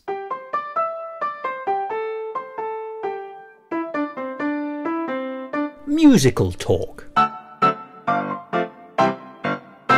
Now, can I say, I think one of the strokes of genius of this play is the profession that John has. I love the fact he's an obituary writer, and not a terribly happy one. But that immediately, first of all, it's a funny thing, oddly. People don't spend a lot of time thinking about obituary writers, but if your day-to-day is to talk about people who have gone, who you've never met, then you are likely, I suspect, over time to get a slightly warped view of the world. It can be dislocating. It feels like a dislocating job to me. I may be paying an enormous disservice to those many people who do serve that function. You know, there are obituary writers today. That's very true. But it certainly seems like, it's a disconnect. It's a Brechtian disconnect from real life. And you can see why John is one step away from a vibrant, happy working life. He's constantly steeped in death. That sounds terrible, doesn't it? But he is, without being a killer. I think worse than that, he's actually writing about people who are far more impressive than him. Yeah, and he makes that point, doesn't he? And that's one of the lines is, who's going to write about me? And I think that's a question that I don't know. I'm sure a lot of people ask themselves. Who would, if you were to die tomorrow, who would write about you? And I think that's something that he does think about, and I think that's one kind of thing he has in common with the audience, and that's where he does get some sympathy, and he does strike a chord as being this sort of everyday man, as it were. Well, are you aware of the late Hugh Massingbird? No, I'm not sure. Late Hugh Massingbird wrote obituaries for one of the quality newspapers in this country, and then wrote his own autobiography. He can only write his own autobiography, but he wrote his autobiography, which is now ultimately his obituary, oddly. It is, it's the life story of an obituary writer. He did more than just write obituaries, but that was his principal stock in trade. He was involved in the early days of Private Eye and things like that as well. So, but essentially, an obituary writer who had to write his own obituary through his autobiography. Yeah. I merely throw that in because he's the most famous obituary writer I know. Yes. Of a field of possibly one of people. He's the only one I can name. Yeah. But I love that conceit, but I also love the fact that it also then pays into the development of the story. Because when John decides to fake his own death, he also does write his own obituary. He does, and he writes it in the beautiful, world-weary, jaded kind of person that John is, which is, would you care to say? The obituary? Yeah. Yes, it's just the words, man dies. Now, that is in itself hilarious, I think, and I enjoyed that moment terribly. I also love the fact that those simple 2 words, along with the suitcase and things like that, lead enough suspicion to people to think, is this man actually dead? It actually becomes his unravelling. Yes, that is true. Or at least contributes to it. It's an odd obituary, to be fair. Yes. Oh, it is, but also, actually, it is the little man obituary, isn't it? Because, yeah. And ultimately, it will be all of our obituaries at one level. Yeah, to an extent, yeah. Well, what do you mean to some extent? Yeah, no, I agree. I see immortality beckoning, but it will only be in terms of culture. I'm afraid your physical. So true. It's an interesting one. It is, I guess, at the end of the day, that is what, all obituaries are, is that a man dies. And the rest is just kind of like what he did in between. All these other things. Yes, exactly, yeah. So what clues did you take from the text to sort of flesh out John as a character? I think that there's definitely a degree of, I suppose, humour in the character, in that he does write his own obituary saying man dies. It's it's quite showy-offy in a way. You know, he can't just fake his own death. He can't actually just disappear. He needs to make it a joke. He needs to, and I think that's definitely a part of him. He's got a lot of kind of quippy, sarcastic lines throughout. It's dark humour in him. Yeah, he? definitely. To reflect his sort of dark. He's a slightly broody kind of a man, isn't he? He is quite broody, yeah. And I think in this run, I tried to make him a bit lighter because I think I overdid the broody stuff initially. Well, it adds to the charm. Yes, exactly. Because it helps if he's more likeable and more relatable. But yes, I think he's very much a broody character, but I think he's definitely got some wit to him. And I think one of the things we chatted about when we were developing the characters and the kind of backstories that they had before the fact of the play was that he used to be a lot more fun. And I think that's one of the things he misses in life is it's not very fun anymore. He just goes to work, he then goes home and he's tired and he has to cook dinner, which isn't actually a very big deal. But in the show for him, it's a very big deal. He doesn't like doing that. He feels a bit of a martyr, doesn't he, sometimes? Yes, perhaps he's not been martyred quite as badly as he thinks he has been. No, not at all. So true. But I do think he misses that kind of fun. And so I think that very much shows when he does fake his own death that it needs to be quite dramatic. There needs to be a storm. There needs to be his own obituary. It needs to be quite, gothic in a way, when in reality he could have just disappeared. But, yes, he could have just slipped away in a way, couldn't he? But, yeah, not him. It needs to be more fun. And I think that was very much a easy thing to play with, that he's a man who wants his life to be quite loud and quite fun, but kind of can't because of the situation he's in. But that's also a metaphor, isn't it, for lost youth often? Because, let me tell you, young people, as an old man, it is more fun when you're young. I'm sorry to tell you that. I did. Yes, write that down and look at it later. But it is, yes, he's. I think the moment I was most touched by, funnily enough, is his realisation in the first act, shall we say, when he's still in his normal life, that he did once love his wife. And that he no longer loves his wife, i.e. he and his wife are in a loveless marriage, and you can see it. They've got a child, and there's a sense that that's what's partly become between them, oddly, and that's a terribly sad thing, although a very common occurrence. I thought that was the most moving thing in the whole thing, including later on as it develops. I was actually oddly touched by this, but I thought that was the recognition of lost fun, of lost youth, of lost something. Yeah, we did talk about that because I think these two characters do love each other to an extent. There is there's definitely love lost between them. There's a lack of communication. I think they're both going through different things and they're not talking about it. So we always saw that the kind of breakdown of that relationship was a lack of communication due to the circumstances that they were each going through and not really saying anything about. Oddly, it's a breaking apart rather than a breaking down, I would argue. Yes, and apart has that kind of sense of distance. Yes, definitely, yeah. But it wasn't, there wasn't a massive fallout. It's just kind of drifting apart. Nothing that couldn't be resolved by actually just, talking about or, even going to couples therapy, whatever it is. But yeah, it's definitely interesting. I think that what was quite nice that developed as well is that both people in the marriage kind of seem to be in the wrong position. If they'd switched roles, I feel like it would have helped a lot more. Because Mary, his wife, is very much really wants a career and wants to have this world in business, investment banking. It became, whereas she's stuck at home. Good money, of course, exactly. Yeah. And John is stuck in a job he really, really doesn't want when he realistically just wants to sit home and be creative and write a novel. And is stuck in because he doesn't get promotions and, so presumably there's a suggestion there's not a great deal of money in that. I know it's not just about money, but if you have enough money, then other things come more easily. Definitely. Said Thos to the two people in creative lives.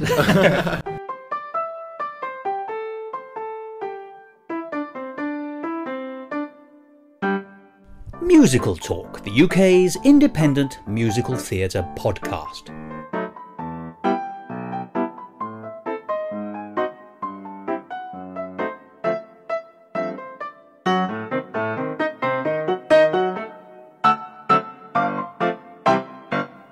Well, there we are. That was Thomas and Felix, who were two cool cats. And with names like Felix and Thomas, they couldn't really be anything other than cats. They were talking about Dead Man's Suitcase, the 4-star show that I adored at the Edinburgh Festival Fringe this year, along with so many others. Well, what next? Well, a bit of a treat, because the next show is the show that Musical Talk identified as its pick of the Fringe for the Edinburgh Festival Fringe 2023. And the name of that show? Potty the Plant. I loved Potty the Plant, and it was one of only 2 shows I went to see twice. I gave it 5 stars, and considered it to be hilarious, subversive and cheeky. And if that weren't enough, the whole piece has a truly catchy score with earworms aplenty, a stunning cast, score and script, and I commend people just to go and see it. It's a show that needs to be picked up and tour, and I really do hope that Potty the Plant will have a life beyond the Edinburgh Festival Fringe this year. And I'm also delighted to say that just recently it's been announced that they will be recording a cast album. But, as you'll hear when the full interview is broadcast, Potty the Plant the Stage musical was originally based on a short film which you can see on YouTube, which was about 11 minutes long, called Potty the Plant. It's not the same as the musical, but many of the beats of the plot are then replicated in the much wider stage musical. Let's hear this extract of an interview that I held with Aidan Sussex, Baden Jack Burns and Sarah Oakland. So I hope you enjoyed this conversation with Aidan, Baden and Sarah about Musical Talk's Pick of the Fringe 2023, Potty the Plant. Musical Talk.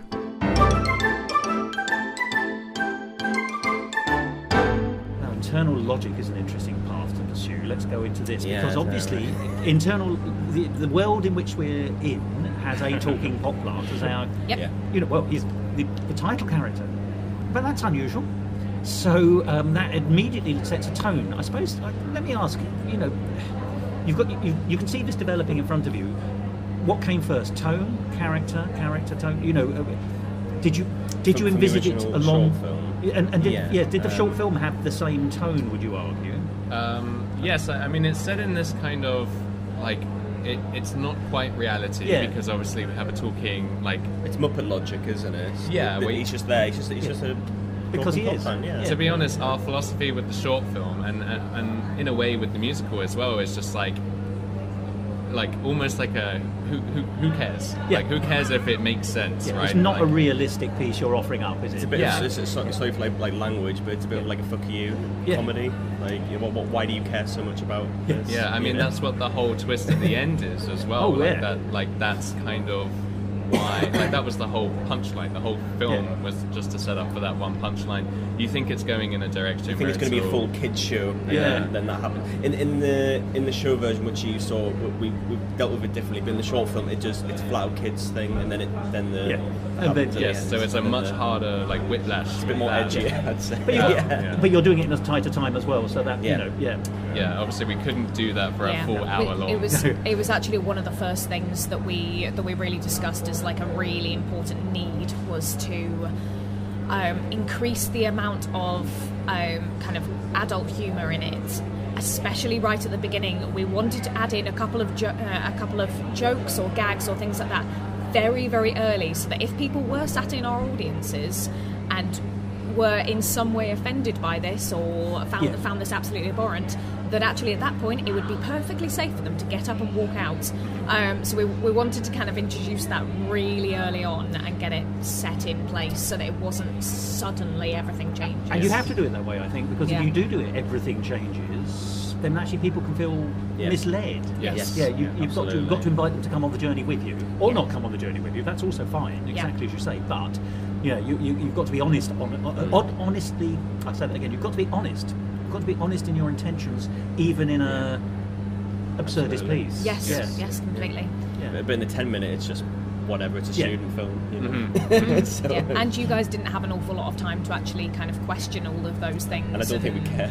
I mean, that was the point. We didn't care about the audience. We wanted to shock the audiences. In the film, it's a punchline. Ultimately, you're working towards, isn't it? Yes. The whole film's a punchline. Whereas for that, but there's more layers to this one, which I'm sure we'll get into. But it's a finale.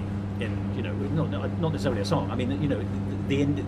Several subplots have to cohere or whatever it is. It has to come to one, even if there is the kind of duality of the ending, which is what we're offered as an audience. And I'm not going to ruin the surprise for people. Yes, because we added a twist on the twist, which lovely. Did not exist in the original.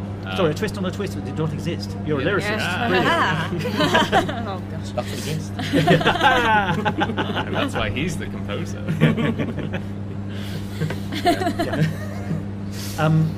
where were we? So, so there's a kind of duality there, but I appreciate it. So, can I ask, when you were sort of plotting your points, it sounds like you actually realised you had to sort of you had to work out your approach to the ending first. And so you knew you were heading towards. One of the first conversations that I remember us having was, okay, well, we need a different twist, because obviously there was one twist in the original short, but Baden very much felt like we needed to have a twist on a twist, because that's kind of the biggest. Well, it's a staple of a good whodunit, for instance, or any twist and everything. There's always you find out who the murderer is, and then you realise actually it was someone else, or sometimes, It's the rug pull, isn't it? Yeah, basically, yeah. So we knew we needed something like that, and so I remember us having conversations that, in the way I describe it is, you go down an almost soap opera approach. You kind of think, well, what's the stupidest thing that could happen? Okay, this person turns out to be this person's mother. Yes. But then you kind of once you got to that point, then you kind of work backwards from there until you find something that actually sits really nicely with the with the reality of the world, but is not kind of so utterly ridiculous that only a soap opera can deal with it. It's got to make sense rather than just shock. It's got to be earned. Yes. Yeah, the second twist. So that is exactly how we came up with that. We basically that one took hours of discussion, just getting to that point where it's that's what it needs to be. It's very hard to talk about it without ruining it for people. We won't ruin it. No, exactly. I'm hoping people will have a chance to see this again in the future. Yes, absolutely. But so that was the thought processes, and actually I think for quite a few of the the story changes or developments, we did actually go down that route of kind of thinking, well, what's the most ridiculous place that we could take it, and then okay, let's step back from that until we find something that just sits nicely. That was how that came about. But it's beautifully set up. I'd say, without giving anything away. There's all the characters are very well drawn, but there are moments of wrong footing all the way through. I think that's often for comic effect. I'll give you an example.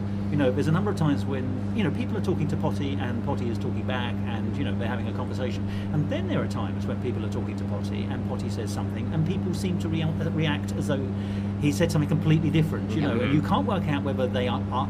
It's one of those lovely things. The audience is suddenly thinking, well, are they actually talking to Potty, or is it are we in Potty's imagination, or are they imagining what Potty might say, or are they and is it are we hearing it from his point of view, or are we hearing it from the point of view of the person who's actually having a different conversation than Potty's? There's lots of possibility for misinterpretation, and that's planted, but it's planted all the way through, isn't it? It's lots of that, which then allows for payoffs later on. So you do your. I'm sorry, everything is, I'm going to say you seed things. I'm not actually picking these deliberately. These are sort of... It's just nice to have someone who's acknowledging it. Yeah. I think because a lot of people see what it is from a surface level point of view, being like, it's a daft little thing for now. I had a laugh and then that's it. But to have somebody say, like, oh no, you did plant seeds, like, yes, we did. There's a lot of little setups. Daft little things still need to be created, and if you want to make a good daft little thing, to use the phrase, then you've still got to put the craft in. It's rather more than a daft little thing. As I said, this is what I said at the beginning. In fact, you can take it as this sort of very silly romp if you want, but I think you'd be foolish to just leave it there. And I'm so pleased that you've popped all these. That is the reason I loved it. I just think it's got so much more going on, which I called it subversive earlier, I think. And this is the kind of thing I'm talking about, actually. But you're popping things in for the more discerning viewer. I'm not complimenting myself. The audience enjoying more levels than they may think they're getting, and I'm hoping there's going to be a lot of other people today waking up going, hang on, in Potty yesterday I saw this. It's kind of what we want. It's what we want. A later click. Because there is a lot more under the hood than people realise. It's kind of like whether or not you realise it as you're watching it, you certainly feel the effects of it, because if you probably wouldn't have been laughing if it suddenly came out of nowhere, if we hadn't seeded stuff before. So you're just kind of getting used to that kind of like that world, these kinds of setups and stuff, maybe even if you don't notice like exactly what's happening. Musical talk. I hope that gives you a feel of Potty the Plant the Musical. I was delighted by it. Very silly, but very well written. Lots of craft and incredibly subversive. as you'll get to hear in more detail when the full interview is broadcast in a future episode of Musical Talk. And if there's any justice in the world, there will be a chance to see Potty the Plant in the future. It feels like a show that really ought to be picked up and go places. Well, we're very nearly at the end of this episode of Musical Talk. It's been a bumper episode and full of song and story, as they say. I do hope that it's given you some insight into some of the things that you could have seen at this year's Edinburgh Festival Fringe if you've been able to go. But may I ask you to cast your mind back to the beginning of the episode when I said that the breadth of possibility that musical theatre presents is seemingly infinite, and that this year the Edinburgh Festival Fringe did its best to prove that by having such an array of different styles and formats of musicals, and that there was one that didn't have any music. Well, that's not quite true. It was a show that had one song in it, so at one level it can be called a play with music. But actually, it's much closer to being a musical than you might think. I saw it with fellow Musical Talk presenter Colm Malloy, and we both loved it. And the moment it was over, we sat there and said, that wasn't really a musical because it didn't have any music, but it feels like a musical. It has that sense of being a musical, and it has, get this, in some way managed to take the structure of being a musical. And we realised that actually what it was a lyrical musical without music. It was a two-handed piece featuring Connor Johnson and Harrison Lind, which was also produced by Jessica Graham, and you'll hear those three people in the extract of the conversation you're about to hear, playing two pirates who have been washed up on an island. But unlike Robinson Crusoe, an island that was unsuitable for any long-term stay. But the reason it so impressed Colm and me was because it was written in a broad, serpentine, rhyming way. It's hard to describe, but it was a spoken duologue between the two people with rhymes aplenty in the dialogue, but not rhymes at the end of every sentence. So it wasn't clumsy, it wasn't tiresome, it wasn't laboured. It was just smooth, with rhymes which picked up halfway through sentences, at ends of sentences, that hung over into new sentences. It didn't sound in any way unnatural, but all the way through, it had the feel of a set of incredibly well-written lyrics. And that is why I sat down with the three people behind the show, Connor, Harrison and Jessica, who incidentally turned out to be three of the nicest people I met at Edinburgh this year, to talk about the show in depth. And in this extract, you'll hear us talking, I must say quite amusingly, about prop work, because Connor and Harrison, Connor in particular, does some amazing things with props in this story. But also, we talk about the serpentine nature of the plot and the way it's written. And then Colm asks some questions about the final song, which draw an interesting conclusion to how a format adopted by a show can in itself parallel the stories being told about the characters within it. The name of the show was The Wreck of the Queen Thomasina.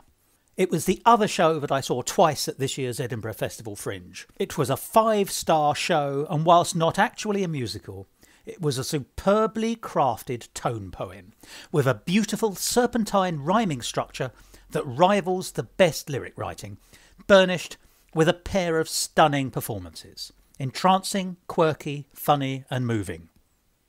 And all that without music. What a musical.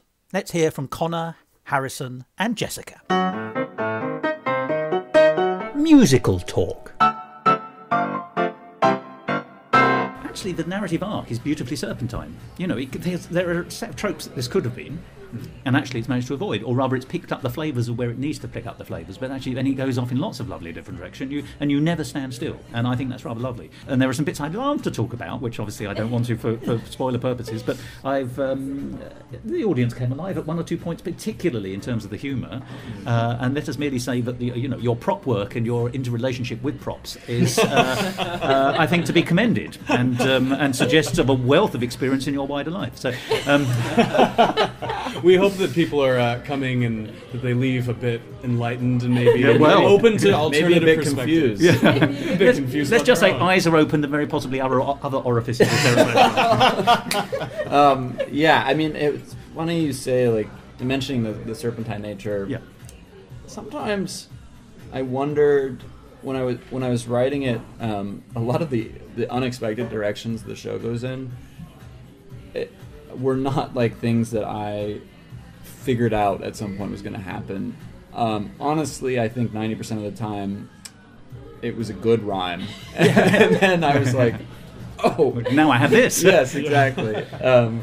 And for me, that was really exciting, and also somewhat unreplicatable, unfortunately. But you say that. I mean, I think you've touched on something which is very important about creativity, and obviously, I mean, everyone here is infinitely more creative than I am. But I think creativity is very often an act of discovery, and that's the word I like. You know, there are people who think, I shall plot what this shall be from the beginning, and that is a way of doing it, but that can be stilted. It can allow you to fall into traps. To discover is an organic process again, and that, it seems to me, will take you down these paths which make this fresh and original. And it's not the Rime of the Ancient Mariner, and it's not this, and it's not that. It is what it is. It's the Queen Thomasina, and it is nothing else, and that is fabulous. You know, that is the outcome. You know, I don't know if that... Obviously, you wanted to write something that was fabulous. Who wouldn't? But I think you've succeeded. Sorry, you were about to say. Well, I was going to say, I think that, you know, if there was something that, like, really stood out to me about the script when Connor originally sent it to me, is that he had written in this slow release of information. It was a very, like, the audience wakes up and knows just about as much as the characters do. And that we take them on the journey of, we have this chest. What is the chest? And we look at it from every angle, and then suddenly we release that information, and that opens up. So I think that that's Connor's very finely tuned writing to allow that slow release of information. Timing and pace is very important. Yes. I've always been really attracted to plays that have at least one mystery that the audience is waiting to be solved. I think like 3 plays I wrote before this, and I don't think finished any of them, had boxes in them that didn't get open until the... So tell me, Mr. Freud, what do you think this means? Yeah. I could think of a lot of explanations. But I think I went... on the opposite side of that, the mistake could be that you rely only on this mystery to keep the audience engaged, and that was something I realized when I was first writing it. I'm being over-reliant on this chest. There has to be other things going on, other dynamics than just like, oh, what's inside the chest. And a human story. Exactly. You know, it has to have humanity and be humane, which it succeeds in. And that is the art of good drama, is it not? It's the art of true drama, perhaps. Yeah.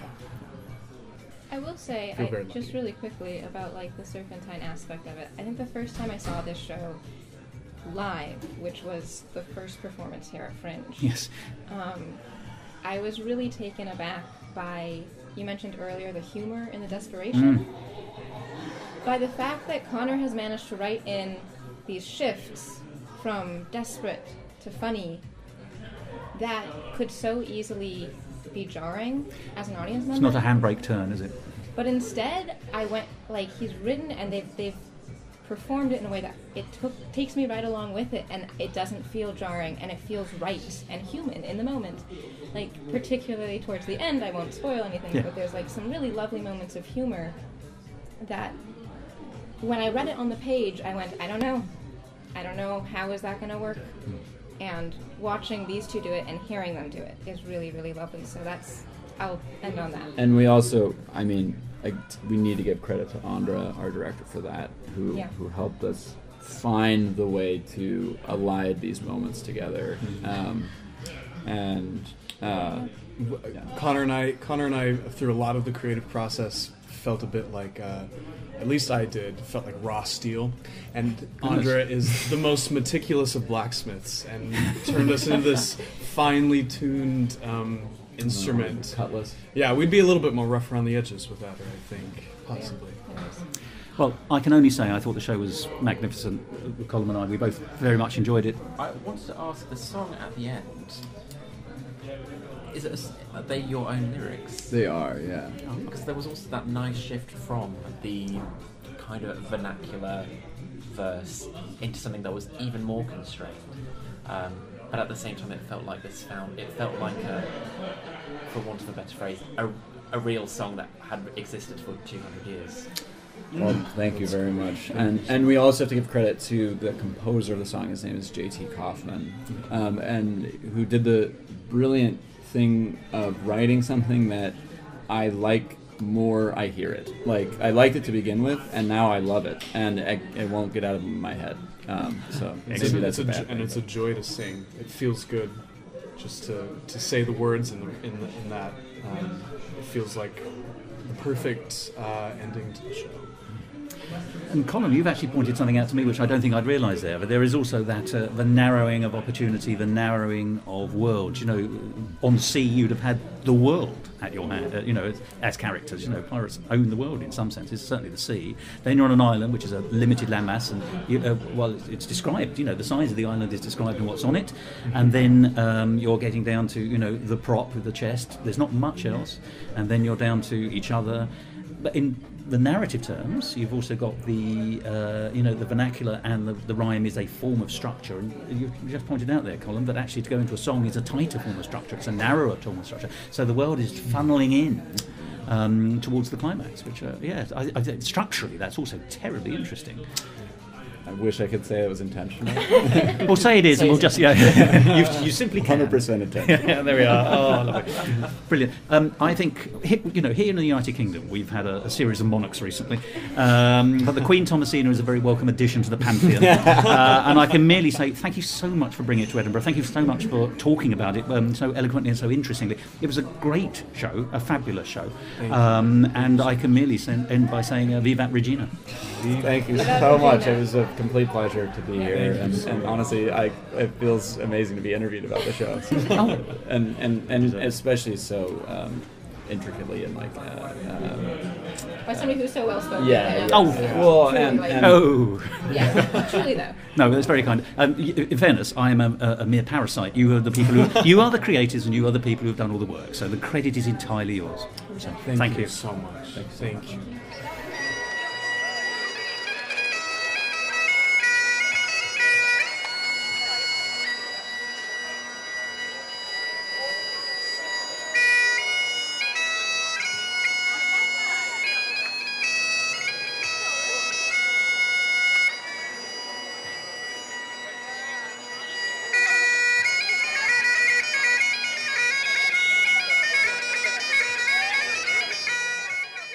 Well, there we are. Connor Johnson, Harrison Lind, Jessica Graham, with me and Colm Malloy, talking about the wreck of the Queen Thomasina, a 5-star tone poem show that felt like a musical. A wonderful piece. And that brings this episode of Musical Talk to an end. As you can hear, the atmosphere of Edinburgh is behind us as I speak once again. These are real live recordings made on the streets of Edinburgh during the Edinburgh Festival Fringe, just to give you a sense of what it was like. And I do hope that these sounds, along with the extracts of interviews and some of the music that you've heard today, have really brought this year's Edinburgh Festival Fringe to life, and given you a sense of what conversations we'll be having here on Musical Talk over the next few weeks and months. I had such fun at the festival this year, as I do every year.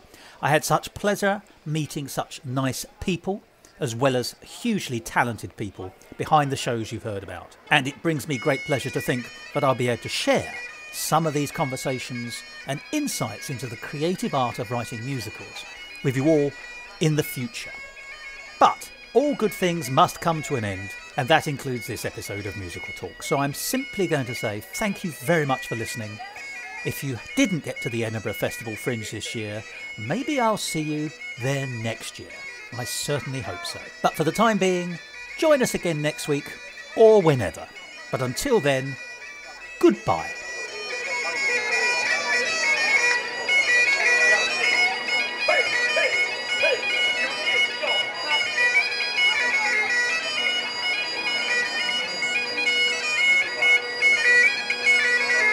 This episode of Musical Talk was edited and produced by Thos Ribbits and presented by Thos Ribbits, Colm Malloy and Josh Clark. Copyright Musical Talk 2023, except for the songs where the copyright remains with the original creators. But my thanks go to them for allowing me to play their songs in this episode.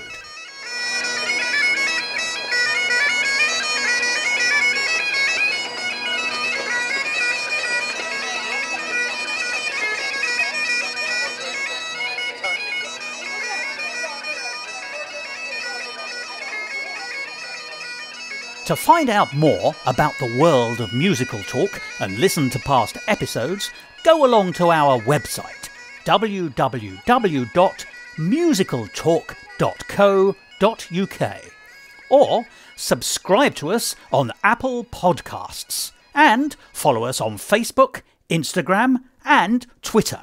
And if you want to follow me on Twitter, you can, at Musical Talk Thos. So the best way to start is giving me your name, your professional name, your involvement in the show, considerable, and the name of the show. Yeah. I cannot stress this enough. A number of people I interview who forget to mention their own show, and you think, really? Okay, I think we'll take it from there. Cool. Well, they obviously know you're about to speak, so we're in such close proximity. Yeah. This is a real Edinburgh experience. Right.